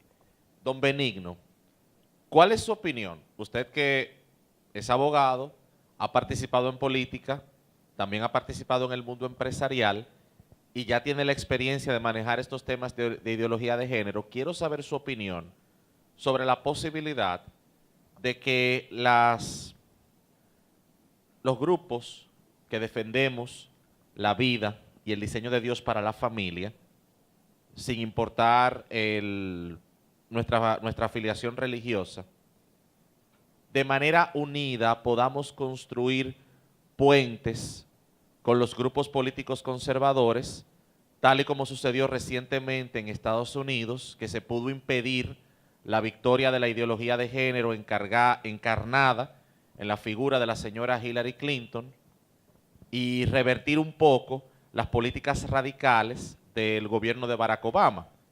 Lo mismo sucedió en Chile con la candidatura de José Antonio Kast, que siendo un candidato independiente logró el tercer lugar en las elecciones, apoyado por las coaliciones de defensa de la vida y de la familia integrada por personas de la Iglesia Católica y de la Iglesia Evangélica. Lo que pasó en Costa Rica fue impresionante porque aunque Fabricio Alvarado no ganó, de un 1% que marcaba en las encuestas a un mes de las elecciones, queda primer lugar en la primera vuelta y en la segunda vuelta, aunque no gana, termina con un 40%, pero su partido, Restauración Nacional, colocó 17 diputados evangélicos y católicos en el Parlamento costarricense y ya será muy difícil que Costa Rica pueda aprobar leyes favorables a la ideología de género por la presencia de esos 17 diputados. Y ahora en Colombia, la candidatura de Iván Duque ha logrado tanta fuerza y se perfila como seguro ganador de las elecciones por la unidad que se ha producido entre las iglesias evangélicas y la propia Iglesia Católica colombiana, que ven en Duque la posibilidad de frenar la ideología de género que representa a la izquierda. Entonces, ¿cómo usted ve este fenómeno que se está produciendo de una alianza, vamos a decir, espontánea, pero que está produciendo resultados entre las coaliciones que defienden la vida y la familia con los grupos políticos conservadores que en la arena política están defendiendo estos principios? Sea por interés, sea por convicción, pero los están defendiendo. Quisiera saber su opinión. Sí. Yo creo que los contextos políticos son muy distintos según las zonas del mundo y las culturas, ¿no? No tiene nada que ver la vieja Europa con Estados Unidos o con América Latina y viceversa. Vamos a ver, en toda la exposición que yo he hecho esta mañana habrán visto ustedes que no he utilizado ningún argumento de fe. Y lo he hecho adrede. Porque todo lo que he dicho yo lo podría suscribir cualquier persona con un poco de sentido común y con información. Y a mí me interesa sumar a mi causa no solo a los cristianos, sino a todos los humanos. Es que suena muy pretencioso dicho así, pero me gustaría. Y porque además creo que el debate en la vida pública debe hacerse así. Yo no puedo ir a un parlamento utilizando argumentos de fe. Creo que es un fraude intelectual. Como si voy a un congreso de química a defender mi tesis citando la Biblia. No tengo que utilizar argumentos de ciencia, química. En el debate público hay que defender tus razones sobre cómo construir una sociedad más justa, más humana. Al margen de tus convicciones religiosas, no porque las ocultes. En España todo el mundo sabe que yo soy católico y del Opus Dei además. Y nunca utilizo argumentos católicos en mis reflexiones, porque me dirijo a todo el mundo, porque me interesa todo el mundo. Y si utilizase argumentos de fe, estoy creando una barrera de que solo me dirijo a una partecica. O salvo que esté en una reunión católica, obviamente, solo de católicos o de evangelio. Entonces yo creo que hay una lealtad con la sociedad pluralista y democrática de dirigirse a todos los ciudadanos, con argumentos que puedan entender todos los ciudadanos, ¿no? Esto además en Europa es casi obligatorio, porque no se entendería otra cosa. O sea que reconozco que defender esto para un europeo es casi, va de suyo. Y sé que no es lo mismo la sociología política en cualquier país de América Latina, ¿no? De hecho, yo estuve en Buenos Aires cuando se estaba debatiendo allí el primer proyecto de matrimonio homosexual, que fue cuando conocí al Papa, por cierto, que todavía no era Papa, era cardenal de Buenos Aires, ¿no? Entonces yo les contaba la experiencia de la movilización de las familias en España y les decía que una de las claves del éxito es precisamente que habían sido movilizaciones desde la sociedad civil, de familias responsables, sin comprometer ni a obispos ni a pastores. Y alguien me contestó, aquí o convoca al cardenal o no sale nadie a la calle. Dije, bueno, pues cada país es cada país, ¿yo qué voy a decir? ¿No? O sea, yo tampoco pretendo tener una fórmula universal de éxito, ¿no? Pero sí creo que lo propio del cristianismo es basarse en la libertad de todos y apelar responsablemente a la razón de todos. Y luego puedes tener argumentos más circunscritos, pues no es lo mismo hablar solo a cristianos, que solo a médicos, que solo a madres de familia. Bueno, pues sí, se puede modular lógicamente el mensaje. Pero en principio tenemos que tener un mensaje que sea la propuesta razonable en libertad a la razón de todo el mundo, potencialmente, ¿no? Y por lo tanto yo personalmente no creo en las alianzas entre política y religión. Pueden ser exitosas, y tampoco pretendo que mi criterio sea el único válido en el mundo, pero en principio no me suenan bien, desconfío un poco de ellas. Creo que hay un juego que puede clericalizar la política y politizar la religión, y que no es bueno. Y repito, no voy a dar reglas ni para Costa Rica, ni para Colombia, ni para la República Dominicana, pero a mí eso en principio no me suena bien. Y por eso yo utilizo argumentos de pura razón, sin más, salvo que alguien me pida mis argumentos explícitamente religiosos, ¿no? Por ejemplo, en materia de sexualidad, cuando me preguntan, ¿y un católico específicamente tiene algún motivo más que los que usted ha contado para amar la sexualidad? Digo, sí, o es un católico o un evangélico. Y es que Dios ha dicho algo más serio de lo que yo he dicho esta mañana de la sexualidad. Ha dicho que la sexualidad es divina. Yo he dicho que era maravillosa. Dios ha dicho que es divina. Bueno, pues parece para los que crean en Dios y se fíen de Él, es un argumento poderoso, ¿no? Es aquella frase del Génesis, ¿no? Dios los creó, hombre y mujer, a su imagen y semejanza. La imagen y semejanza no es la racionalidad del ser humano, es la feminidad y la masculinidad. Porque gracias a ese rasgo divino en nosotros, los humanos podemos hacer lo que hace Dios en la intimidad trinitaria, que es amar. Pero yo no puedo llevar este argumento al Parlamento. Es un argumento muy bonito para los que creemos en Dios y nos fiamos de lo que nos ha dicho, ¿no? Pero al momento tengo que explicar que la sociedad es más justa si no se inspira en la ideología de género, sino en mi visión de la sexualidad, e intentar convencer a tu hijo de vecino. Por lo tanto, no tengo contestación para su pregunta. Ya lo siento. Bien, tengo 6 personas aquí anotadas. Rosalía, Luego vamos allá arriba, anotó don Tony ahora, así que por favor vamos a hacer las preguntas de manera bien precisas y concisas para agilizar el tiempo. Aquí, mi nombre es Rosalía Rivas, yo vengo por delegación de uno de mis hijos que para la gloria de Dios está tratando de hacer algo en este mundo para echar adelante. En este sentido, me siento comprometida como abuela, también sobre todo, y quería hacerle esta pregunta: ¿qué persigue la ONU con apoyar esta ideología? Pues me daría para una conferencia entera, pero también tienen en estos papeles alguna documentación sobre eso. En esencia lo que persigue son dos cosas. Digo, luego cada persona tiene sus motivaciones subjetivas, pero institucionalmente la ONU se obsesiona con la difusión de la ideología de género como un instrumento para el control de la población del mundo. Específico. En frase de una de las primeras directoras del Fondo de Población de Naciones Unidas, no se trata ya de controlar la población del mundo dentro de los roles de género tradicionales, sino que ahora se trata de cambiar los roles de género tradicionales para controlar la población del mundo. Entonces, es un intento de convencer a las mujeres, especialmente de tercer mundo, que el matrimonio es institución esclavista para que se casen menos, que la maternidad las oprime para que tengan menos hijos, y de exaltar lo que llaman las formas de sexualidad no coitales, sexo oral, anal, masturbación, porque así habrá menos niños, obviamente. Entonces, es un planteamiento ideológico bien pensado, dicho sea de paso, y están consiguiendo en parte los frutos que querían. Por lo tanto, la finalidad es el control de la población.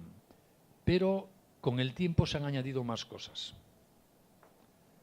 Poco a poco todo esto se ha ido convirtiendo en un gran negocio mundial.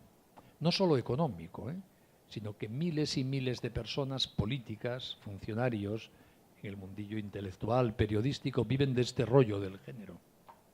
Y por lo tanto cada vez hablan más de ello. Es como si tú contratas a la mayor parte de los expertos de clima del mundo para que trabajen en el panel de cambio climático. Todos defenderán el cambio climático porque viven de eso. No digo que estén mintiendo, pero bueno, viven de eso. ¿Qué le vamos a hacer? Pues con tantos años y tanto dinero invertido ya hay mucha gente que vive de esto en el mundo. Porque son las agencias de Naciones Unidas y las grandes fundaciones norteamericanas, Rockefeller, McNamara, Goodmaker, la de Soros, la Open Society, la de Bill y Melinda Gates, decenas de miles de millones de dólares al año invertidos en todo el mundo, en vender preservativos y aborto, en dar educación sexual, en comprar políticos y jueces, en lo que haga falta. Entonces todo este rollo va creando su propio negocio, que se retroalimenta a sí mismo. Y luego ya en los últimos tiempos, ya en el siglo XXI, por lo menos yo esto no lo tenía detectado en el siglo XX, se ha unido la confluencia de todo este movimiento de control de la población al laicismo militante. En base a una reflexión acertada, que simplifico mucho. Los que han intentado acabar con la Iglesia en la época moderna, ahora hablo de la Iglesia Católica específicamente, han comprobado que por el procedimiento tradicional de quemar obispos, colgar curas y violar monjas no se consigue. Se ha intentado varias veces en distintos sitios, en mi tierra, en la Revolución de los años 30, y no se consigue. Pero han visto que sí se puede acabar con Dios, piensan, los cristianos sabemos que definitivamente no, si se deshumaniza al ser humano. Y la mejor forma de deshumanizar al ser humano es que no se aclare sobre su sexualidad. Y por lo tanto, el laicismo militante, que existe también, se ha convertido en una fuente de impulso y financiación de la ideología de género porque ayuda a esta deshumanización del ser humano por no aclararse sobre su sexualidad. Eso creo que dije esta mañana, porque no sé dónde digo las cosas. Cité lo de Benedicto XVI y la criatura, ¿no? Pues eso. Si yo me creo a mí mismo, el creador sobra. En este mundo no cabe. Yo creo que estos son los parámetros fundamentales que podrían explicarse con mucho más detalle, ¿no? Pero que inciden en las motivaciones últimas de por qué esta inmensa difusión de la ideología de género, en la cual, por cierto, las asociaciones de gays y lesbianas pintan muy poco. se instrumentalizan. Pero si fuese solo ese el difusor, esto duraría 2 días. Es mucho más poderoso todo esto. Buenos días, mi nombre es Gianmarco Pumarol. Yo tengo una pregunta. Primero, antes de la pregunta, darle las gracias por sus 2 ponencias. Pero la pregunta viene a partir de el fin de la Guerra Fría y la caída del muro de Berlín, que la izquierda o el comunismo pierde. La izquierda se enfocó en trabajar en las universidades, en la guerra cultural.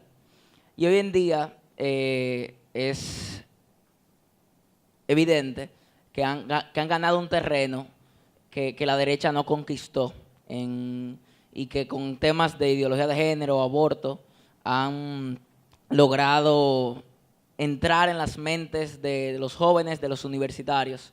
Entonces la pregunta va dirigida, hoy en día, ¿cómo podemos revertir eso? ¿Qué estrategias usted nos aconseja para poder defender la vida, la familia y ganar terreno que después de la caída del muro de Berlín y el fin de la Guerra Fría la izquierda ha conquistado con los jóvenes en las universidades? Pues no tengo ni la más remota idea. La ideología de género no es ni de derechas ni de izquierdas. Es de un mundo posterior a aquel de las derechas y las izquierdas. Y por eso en unos países la defiende más la derecha y en otros la izquierda. Por ejemplo, en Gran Bretaña, quien ha implantado la ideología de género es el Partido Conservador y no el Partido Laborista. En España entró de manos de la extrema izquierda y hoy día lo apoya hasta la derecha del Partido Popular. O sea, cada país, dependiendo de las circunstancias, tema más de personas, de lobbies influyentes en cada partido, etcétera, ¿no? Porque, repito, es un fenómeno posterior a aquel mundo de Washington, Moscú, bipolar. La ideología de género la defiende mucha gente. Por ejemplo, no es de izquierdas. El gran financiador hoy día de la ideología de género en el mundo es el capitalismo yanqui. Son los Rockefeller, los Soros, etcétera. Mucha gente que trabaja a lo mejor aquí o en España creyéndose de extrema izquierda por defender estas cosas no sabe que le está pagando Soros y Rockefeller. O sea que en estas cosas también hay que huir un poco de las apariencias. Porque eso, es un tema de control de la población para que se mantenga el control económico de los grandes imperios económicos anglosajones sobre el planeta. Pero además, esto es que lo dicen ellos, no es que lo invente yo, lo intuya, ¿eh? Entren ustedes en las páginas web de estas fundaciones. Está todo publicado, es decir, no hay, después de trabajar un poquito. Se pretende construir así un mercado mundial donde no haya contraindicaciones éticas. Ahí es donde confluye el laicismo. Si excluimos los grandes difusores de valores morales, como son las iglesias cristianas, tendremos un mercado mucho más manipulable. Y a muchos de estos grandes fortunas americanas es lo único que le importa, ¿eh? No están en batallas religiosas ni morales. Quieren un mercado mundial disponible. Y esto es una inversión más como la publicitaria para conseguirlo. Por lo tanto, como hay muchos parámetros, no hay una forma única de luchar contra ello. Y además la realidad política, cultural y sociológica de cada país es muy distinta. En ese sentido decía que no tengo fórmulas. Sí tengo un criterio, aunque no fórmulas, que es el que les dije al principio. Al mal se le vence anegándolo en el bien. Estas batallas están más allá de la política. Hay que darlas también en su dimensión política, académica, cultural, médica, pedagógica, psicológica, psiquiátrica. Pero están más allá de todo eso. Estamos hablando del corazón y la cabeza de las personas. Y por lo tanto se trata de despertar en el corazón y la cabeza de las personas a las que tú puedas llegar, a las que yo pueda llegar, este profundo aprecio a la sexualidad humana. Y confiar en que eso irá dando frutos. El Papa Francisco, en concreto, suele decir mucho, y los dejó escrito en una de sus encíclicas, incluso tengo la cita literal por aquí, Evangelii Gaudium, número 223, por si alguien quiere consultarlo. El tiempo es superior al espacio. Darle prioridad al tiempo es ocuparse de iniciar procesos más que de poseer espacios. Se trata de privilegiar las acciones que generan dinamismos nuevos en la sociedad e involucrar a otras personas y grupos que las desarrollarán, hasta que fructifiquen en importantes acontecimientos históricos. Nada de ansiedad, pero sí convicciones claras y tenacidad. Es decir, vamos a ponernos todos a generar dinámicas en el tiempo. No tanto a ocuparnos de ocupar este espacio, aquí controlo yo y este parlamento, esta escuela, que también si se puede, no estoy excluyendo lo demás. Vamos a sembrar. Es como la piedra tirada a un lago, genera ondas y llegarán a donde lleguen. Vamos a poner en marcha procesos sin obsesionarlos de cuáles son sus frutos ni de si los veremos nosotros o no los veremos. Yo os puedo decir una convicción subjetiva que tengo, que no la puedo demostrar. La ideología de género va a durar muy poco. Porque los seres humanos, a nivel colectivo como pueblo, o a nivel individual como persona, podemos ser un poco malos mucho tiempo. Pero no podemos ser muy malos mucho tiempo. Yo si me tomo un whiskycito todas las noches, puedo morirme a los 100 años. Si me tomo una botella de whisky todas las noches, acabo con una cirrosis a los 40, que no hay quien lo aguante. La ideología de género es tan profundamente antihumana, un error de diagnóstico antropológico tan absurdo, que no puede pervivir mucho tiempo. Ahora, hay que preocuparse por ella porque durante el tiempo que perviva va a hacer mucho daño a mucha gente, que es lo que a mí me preocupa. Y por eso merece la pena ocuparse del tema, porque está en juego la felicidad de la gente, la que queremos, no por otra cosa, ¿no? Por lo tanto, yo soy profundamente optimista si hacemos nuestros deberes. Si tú y yo vamos creando el bien alrededor de la sexualidad, la familia, etcétera, que podemos. Si no lo hacemos, paso a ser pesimista, claro. Esto durará más. Por eso, conclusión, aunque no haya fórmula mágica para oponerse a esto, pongámonos a ellos cuanto antes todos, porque acabará antes, en ese caso. Kirsi de los Santos, de Movimiento Matrimonio Feliz. En nuestro país existe una gran cantidad de familias monoparentales, producto de feminicidios, producto de la falta de un matrimonio, de divorcios.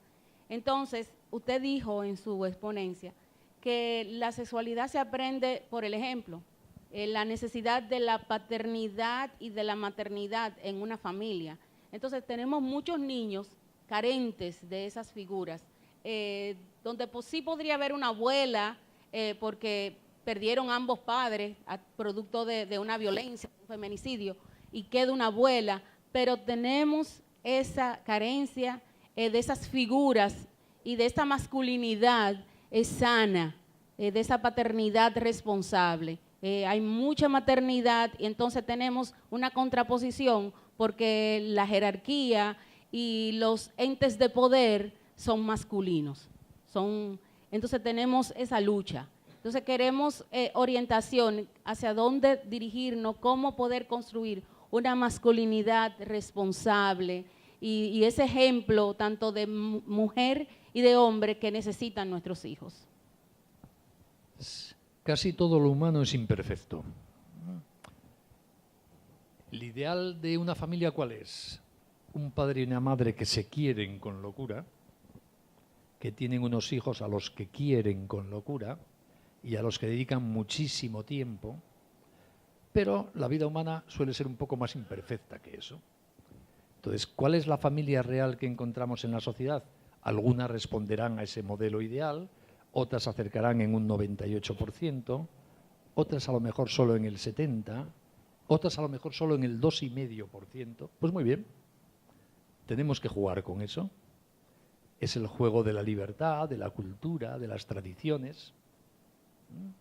Entonces, donde no hay una familia perfecta, habrá que ver los que estén cerca cómo suplen esas imperfecciones. Y sé que a veces hay situaciones absolutamente dramáticas. Por ejemplo, ese problema que usted dice de esta sociedad, que lo conozco un poquito, no existía en mi país, pero empieza a existir ya.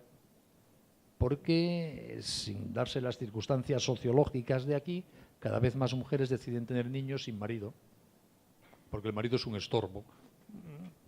Y entonces se embarazan por reproducción asistida, y no quieren saber nada de maridos. Empezamos a tener nuevas generaciones de familias monoparentales por decisión voluntaria. Bueno, pues sí. Entonces, habrá que ver. Los que estén cerca de ese niño, si pueden, las abuelas, los vecinos, las familias de los amigos, los profesores, tendrán que intentar suplir lo que ese niño no recibe en su casa. Ir sembrando el bien. No, yo no tengo ninguna regla en concreto, ¿no? Y luego hay sociedades en las cuales la mujer como tal tiene más presencia en la configuración de la vida pública y otras en las que tiene menos. Y hay sociedades en donde nos hemos pasado tanto en la exaltación de los valores femeninos que ahora lo que hay, pasa en Europa y en España, es una profunda crisis de identidad del varón. Porque como somos complementarios y duales y nos construimos en la relación mutua, si exaltamos un modelo tanto, el otro también se desconfigura. O sea que bueno, son los dinamismos de la historia. Por eso yo diría, mucha paz y mucha tranquilidad. Digo, hay que trabajar con los elementos que nos da la vida, que a veces pueden ser muy angustiosos, pero con esos hay que trabajar, ¿no? Y ahí sí diría, aunque no sea ninguna solución a ningún problema, que son las familias cristianas, por imperfectas que sean, de cada sitio, las que tienen que ayudar a educar al resto de las familias. Es en esa relación entre familias donde unas pueden aportar a las otras las que las otras no tienen. La familia debe construir sociedad en las iglesias y en la sociedad civil. Esa es una de nuestras responsabilidades. Y por eso el apoyo entre familias, el que nos ocupemos también de la educación de los hijos de otros, por ejemplo, de la pandilla de amigos de nuestros hijos, porque también son nuestra responsabilidad. A lo mejor ese niño que no tiene padre, si tú lo dejas entrar en casa con tu hijo, ve lo que es un padre. No será lo mismo, pero bueno. Todos podemos ayudarnos para suplir unos las deficiencias de los otros. Entonces ahí creo que hay que incentivar esta responsabilidad educadora de la familia, repito, en la construcción de la sociedad civil y en la construcción de las propias iglesias. Porque quizás hasta ahora hemos sido demasiado individualistas en la integración tanto en la vida social y política como en la integración en las iglesias. Y a lo mejor la familia como sujeto de derecho debe asumir un papel de protagonismo mayor tanto en una vida, la civil, como en la otra, la eclesial.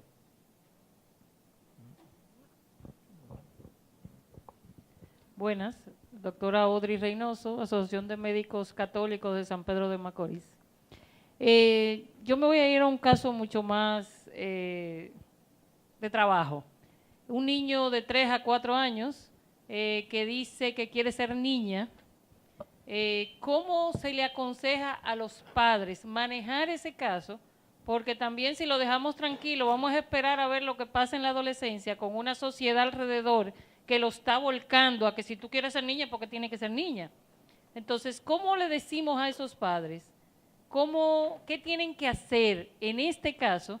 Porque realmente es un caso que tengo y están muy preocupados porque el niño ha dicho en varias ocasiones que quiere ser niña, que se quiere poner pintalabio, o se pone una capa y dice que es una princesa, aunque después dice, cuando lo ven, dice que es Superman. Pero es un caso que tengo en las manos y a veces me quedo que no sé ni qué decirle a los padres. No me extraña porque nos falta mucha experiencia de estas cosas, ¿no? No se trata de no hacer nada. Yo lo que he dicho antes es que no se haga nada irreversible, como tratamientos hormonales, etcétera. Claro que hay que hacer mucho, es un problema muy serio. Una persona que tiene una duda sobre su identidad como persona, claro que nos debe preocupar un montón. Pero como me decía, una vez que consulté yo un caso similar a un conocido psiquiatra español, me dijo, mira, déjate de líos, envíame a los padres aquí. Claro, sí, porque algo sé de eso. No digo que pueda arreglarlo, pero algo sé. Que se pongan en manos de profesionales de la psicología, de la psiquiatría, de buen criterio antropológico. Claro, es que esto es claro, hay enfermedades que no puede tratarlas cualquiera, no es solo un tema de ciencia, o eso es también un tema de ciencia humanista. Entonces, hay que buscar, y es bueno además ir seleccionando en cada país los que hay, que se sepan, que puedan ustedes saber que pueden preguntar ante cualquier cosa de estas, ¿a quién puedo acudir?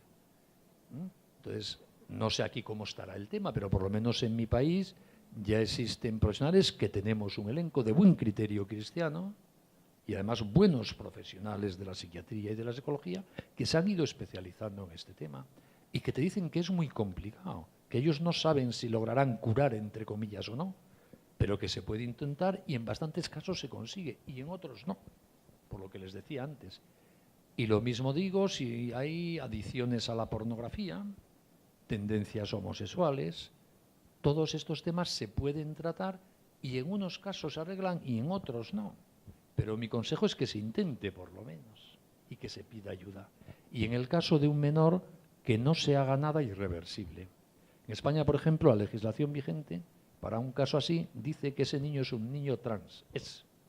Y por tanto, tiene derecho a tratamientos médicos para preparar la transformación y que si los padres se oponen, se les quita la patria potestad.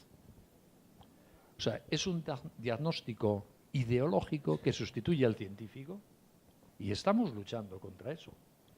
No hace mucho me llamó un padre de familia en Madrid, al que yo no conocía, pero me localizó y me hizo la siguiente consulta. Me dijo, tengo una hija de 7 años y hoy en el WhatsApp de las madres del cole, de la clase de mi niño, siempre es de las madres y no de los padres no se enteran de nada habitualmente, ¿no? Pues en el WhatsApp de las madres, una de las madres de una de las compañeras, de uno de los compañeros de clase de mi hijo, ha puesto un WhatsApp en el que dice a todas las madres, mi hijo Juan, no me acuerdo el nombre, pero supongamos Juan, a partir del lunes va a ser María Teresa y va a ir a clase vestido de chica y por tanto ruego que le digas a tu hija, dice al resto de las madres, 7 años, que va a pasar esto para que lo entiendan y reciban a la nueva niña con naturalidad. Estas cosas pasan. Entonces me preguntaba este padre qué hacer y yo le di el siguiente consejo, que no sé si es el mejor o el peor, pero es el que me surgió a mí del alma, ¿no? Le dije, vamos a ver, cogeros tu mujer y tú a vuestra hija de 7 años y explicarle que Juan a partir del lunes es María Teresa y que debe tratarlo como María Teresa, porque lo primero en esta vida es la caridad y ese niño, niña, no tiene por qué pagar un error de sus padres, que están cometiendo un error garrafal con ella. Pero a ella no se le puede amargar la vida en clase, a él, pobre niño. Y por lo tanto tu hija tiene que tratarle con todo cariño como una niña y no hacerle difícil la convivencia. Y cuando tu hija de 7 años lo tenga clarísimo, le explicáis que esa niña es un niño. Porque esa niña tiene derecho a la verdad también. Primero la caridad y luego la verdad. Difícil, pues ya lo sé que es difícil, pero es lo que hay. Yo por lo menos no creo que se pueda tratar de otra manera. Pero ese niño no tiene por qué pagar, en términos de acoso escolar, de burla, etcétera, la estupidez que han decidido sus padres. Bueno. Mi nombre es Martaris Rivas, estoy aquí atrás. Tengo 2 preguntas. Usted ha dado varios datos sobre psicología, psiquiatría y ha mencionado temas de neurociencia con referente a la sexualidad. Entonces, mi pregunta es, ¿usted conoce algunos autores que hablen de esto en la línea Provida para que nos lo comparta y así nosotros anotar? Y lo otro es, ¿en qué lugares o en qué espacios de las organizaciones internacionales de la ONU nosotros deberíamos como sociedad civil hacer acción? Porque hay algunas organizaciones donde deberíamos estar como más inmersos, porque hacen el trabajo más directo. Y hay otras que son de otras cosas que no van por ahí. Porque es que en las mismas organizaciones yo he visto promociones de muchísimas cosas rarísimas. Por ejemplo, grupos de medio ambiente diciendo taller de ideología de género sobre medio ambiente. No entendí, pero ese tipo de cosas yo lo he visto en diferentes organizaciones que están con esa gente. Entonces, ¿cómo es que llega eso así hasta ahí? Hace poco yo recibí publicidad de un congreso que se iba a celebrar en Sevilla, en España, sobre arquitectura medieval y género. O sea que todo es posible, ¿no? Pues mire, sobre la bibliografía, yo puedo ofrecerles lo siguiente. Como muchas veces me plantean eso, yo he preparado una bibliografía sobre sexualidad que me ofrezco a hacerles llegar a quienes quieran. Son libros asequibles en España, no digo que sean los mejores del mundo, pero son libros que a mí en algún momento me han servido para clarificar ideas y los aconsejo varios libros por temas: homosexualidad, pornografía, ideología de género, ONU, etcétera. Entonces puedo enviárselo a mi embajadora en República Dominicana y el que quiera que se lo pidan a ella. ¿Ves? Hay que llenar la ficha. Entonces no sé si esos libros serán todos asequibles aquí o no, pero son los que yo conozco y se los ofrezco, ¿no? Y Naciones Unidas pasa un poco lo mismo, hay que estudiar el organigrama. Ya saben ustedes que esto daría para otro tema, ¿no? Pero Naciones Unidas hoy día ya no la gobiernan los estados. Se ha producido una usurpación de Naciones Unidas por las ONGs. ONGs muy bien ubicadas en dólares habitualmente y con una estrategia muy clara, ¿no? Por cierto, que sepan ustedes que no existe ningún tratado internacional de derechos humanos que hable del género, ni de la homosexualidad, ni de la transexualidad, ni del aborto como derecho humano. Ninguno. Cuando se dice lo contrario, se miente. Y se presenta como tratado internacionales una resolución de un comité de ONGs que se reunió en el año no sé qué, no sé dónde. O un grupo de sabios que se reunió en Yogyakarta, la capital de Indonesia, y aprobó los principios de Yogyakarta, que es un principio que, por ejemplo, citan todas las leyes europeas ahora para imponer el género como si fuese una norma de derecho internacional. Y fueron 20 paniagudos pagados por Rockefeller en un fin de semana en Indonesia. Y no se engañan. Y muchos países de la América Latina, no sé si es el caso de República Dominicana, por ejemplo, están recibiendo requerimientos del Comité de Nueva York para la aplicación del Convenio Internacional de No Discriminación contra la Mujer del año 68, como si la aplicación de ese convenio exigiese la legalización del aborto, cuando ese convenio no habla del aborto para nada. Y así tantas otras cosas. Por lo tanto, hay que estar en Naciones Unidas si se puede, hay que estar en esos comités y a la vez tener cuidado con todos los que os engañarán poniendo en nombre de Naciones Unidas cosas que no tienen nada que ver con Naciones Unidas como organismo serio basado en el derecho internacional.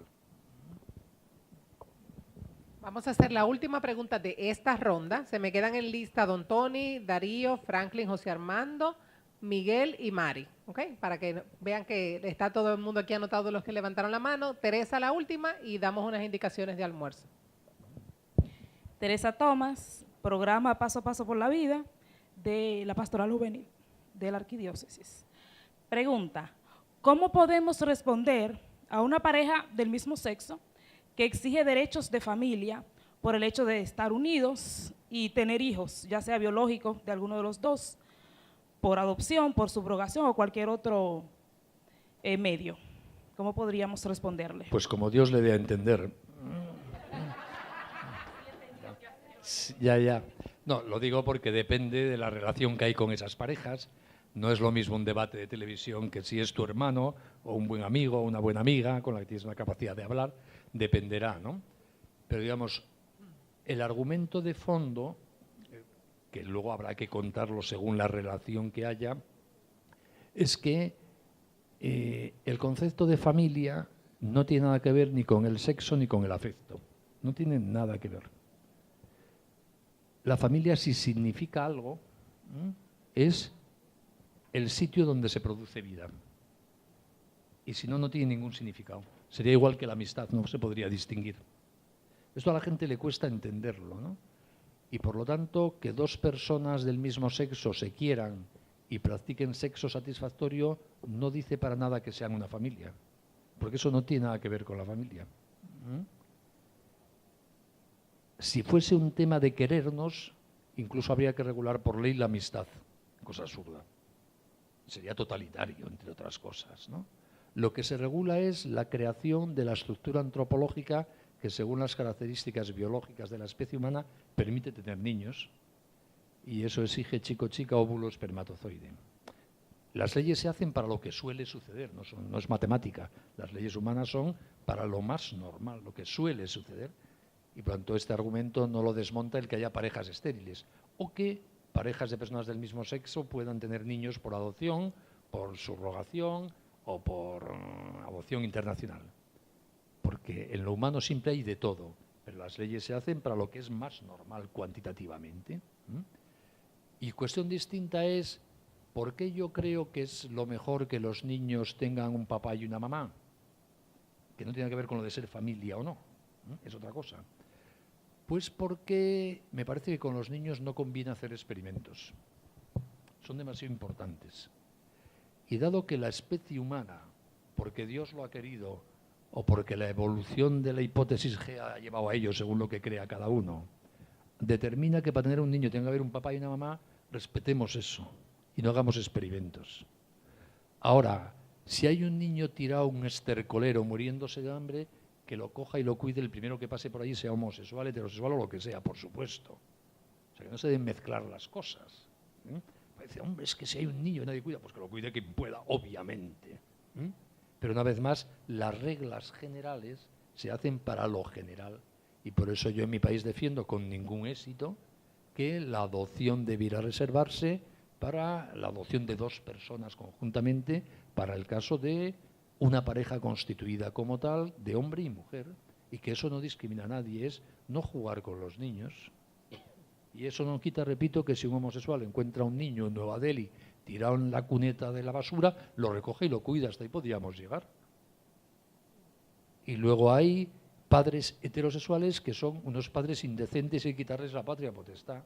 Y habrá padres homosexuales que son unos tipos estupendos que lo harán muy bien, porque en la vida hay de todo. Pero las leyes se hacen, repito, para lo más común, con carácter general, y todo tiene excepciones, por supuesto.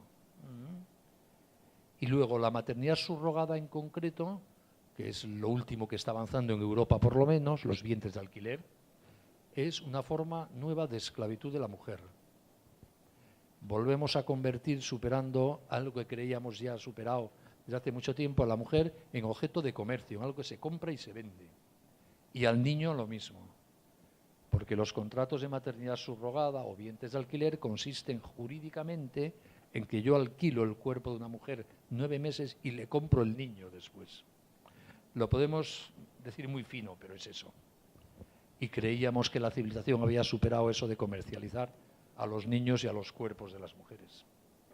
Y se está convirtiendo en una nueva fuente de esclavitud sobre las mujeres pobres del tercer mundo por parte de los chicos ricos del primer mundo. En la India hay granjas ya de mujeres, granjas pobrísimas que no tienen de qué vivir y a las que alquilamos europeos ricos, muchas veces parejas de homosexuales, para que tengan niños para nosotros. Eso es esclavitud. Y por tanto yo no puedo estar de acuerdo con eso. No. Y luego en cada caso habrá que explicarlo con cariño, según te entiendan, según te quieran escuchar o no quieran, pues ya veremos, ¿no?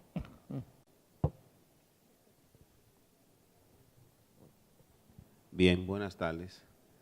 La pregunta mía va relacionada a el bombardeo que tenemos en nuestra sociedad y la práctica que se viene dando en algunos colegios o en la mayoría de los colegios con los adolescentes, en 2 sentidos. Una, para nadie es un secreto que nuestros adolescentes están experimentando relaciones homosexuales. Y la otra es que también están experimentando con el uso de la droga, de la marihuana. Y ¿cuál debería ser nuestra postura? Porque he escuchado de padres que dicen que hay que dejarlos que experimenten para que ellos, como que no pasen eso por alto, no pasen por la vida por alto, y ellos tomen su propia decisión, o cómo nosotros podemos acompañarlos para que ellos no continúen con esa práctica, porque al final, presumo yo, no sería bueno. Bien, gracias Miguel. Mari, Mari no está aquí. Robinson. Aquí.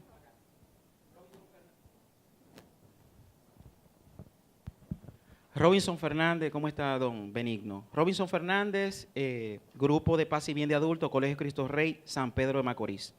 Mi pregunta iniciaría con un preámbulo, pero como estamos escasos de tiempo, yo quiero saber, a pesar de que usted no conoce mucho de la República Dominicana, pero es una mente del mundo.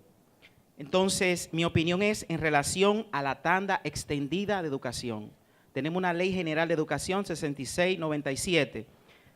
Yo quisiera profundizar más, pero como usted es una persona muy inteligente, quiero saber si entendería o el proceso educativo que se ha implementado en la República Dominicana sería un catalizador como división familiar o como elemento de educación sexual en nuestros niños?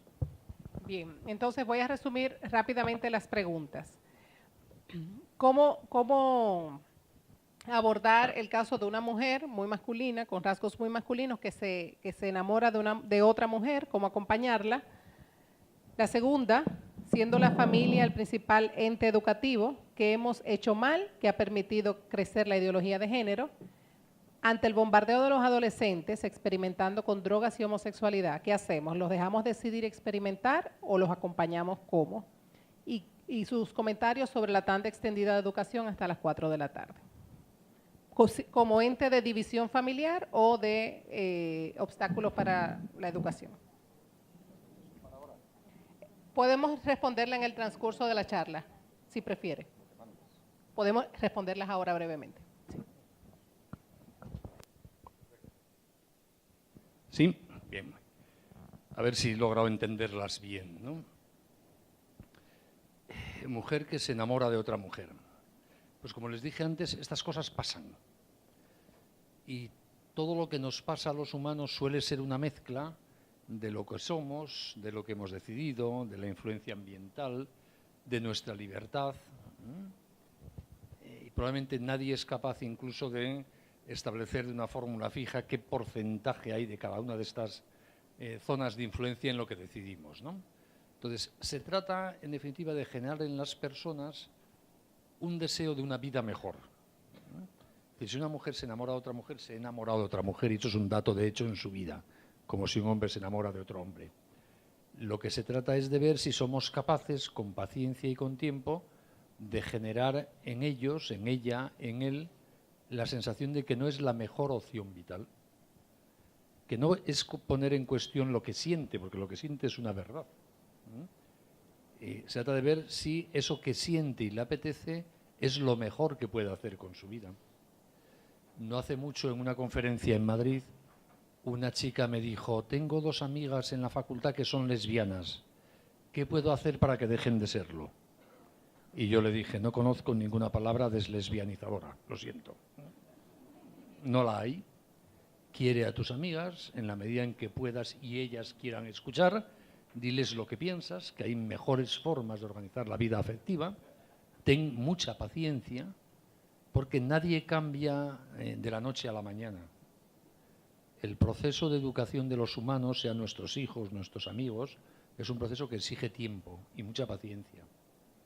Y por lo tanto no queráis cambiar a la gente mañana, no hay razones que convenzan, por muy bien que las digáis, a nadie para que cambie su vida hoy. Es un proceso de enamoramiento del bien que lleva su tiempo, y por eso hay que tener mucha paciencia en todas las cuestiones que nos planteamos, sea la educación de nuestros hijos, la transformación de nuestra sociedad, la influencia en la vida política y cultural, mucha paciencia. Estas cosas llevan tiempo. Igual que nos ha llevado tiempo a nosotros ir formándonos, ir acreditando nuestros hábitos, ir conformando una cierta educación de nuestros afectos, que cada uno piense en sí mismo.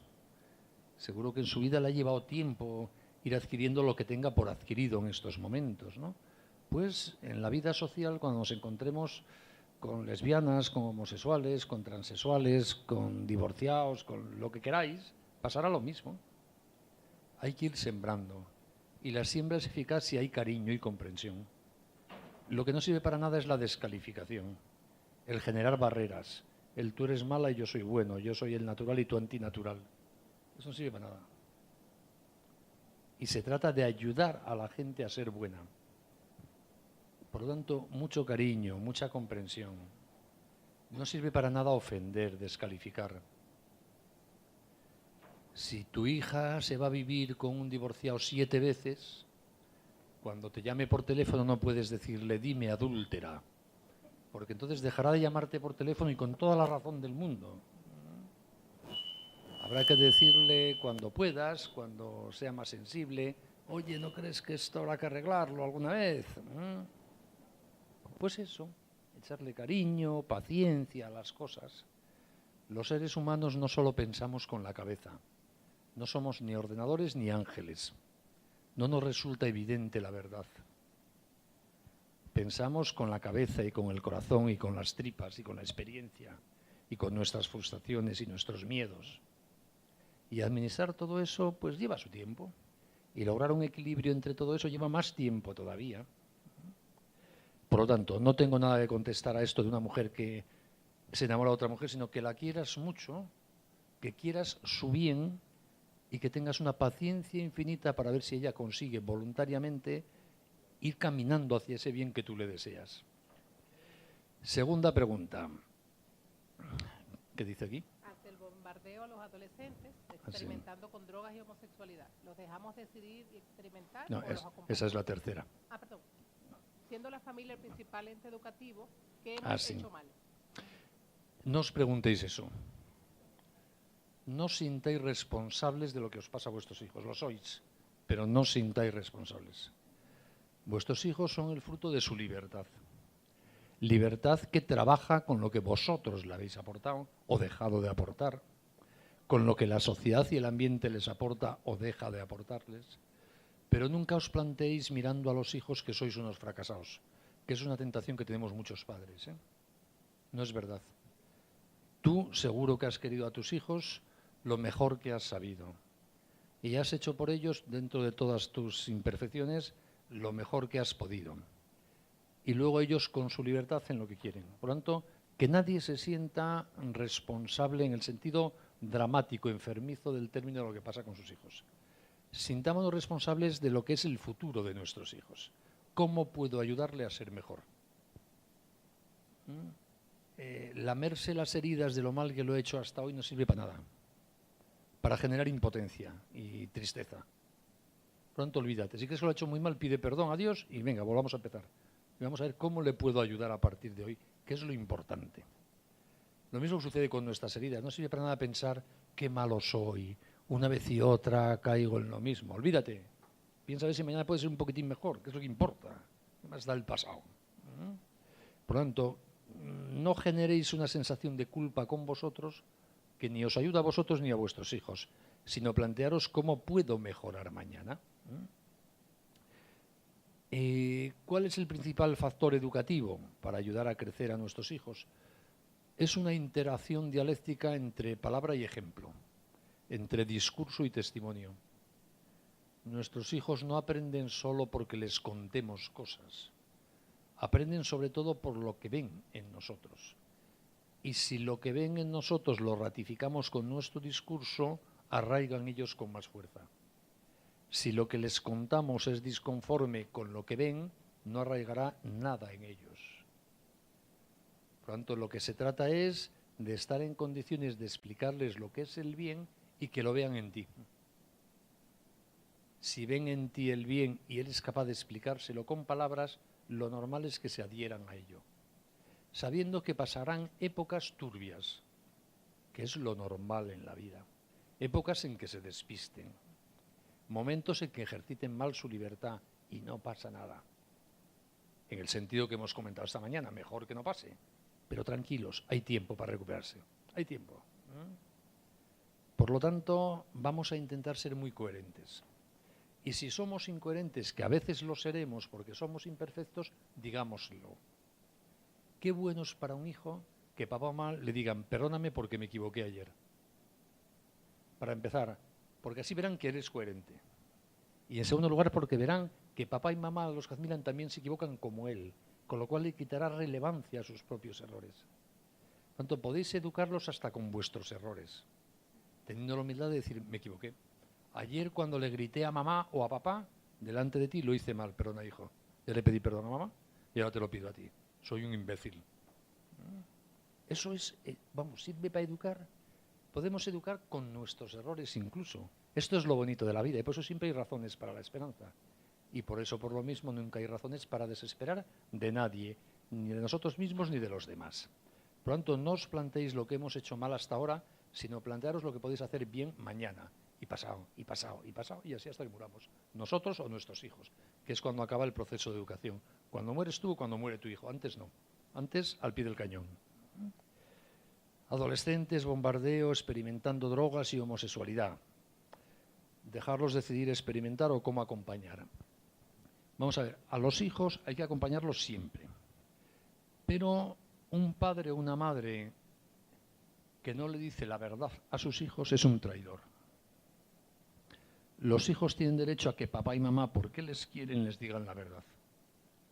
Y por lo tanto que les digan que lo bueno es bueno y lo malo es malo. Y eso es compatible con no estar golpeándolos con la verdad todos los días. Pero nunca se puede mentir a los hijos, ni siquiera para comprar la paz familiar, que a veces es una tentación que tenemos todos, de aparentar que no nos importa cómo viven nuestros hijos para que no haya discusiones en casa. Eso no se puede hacer.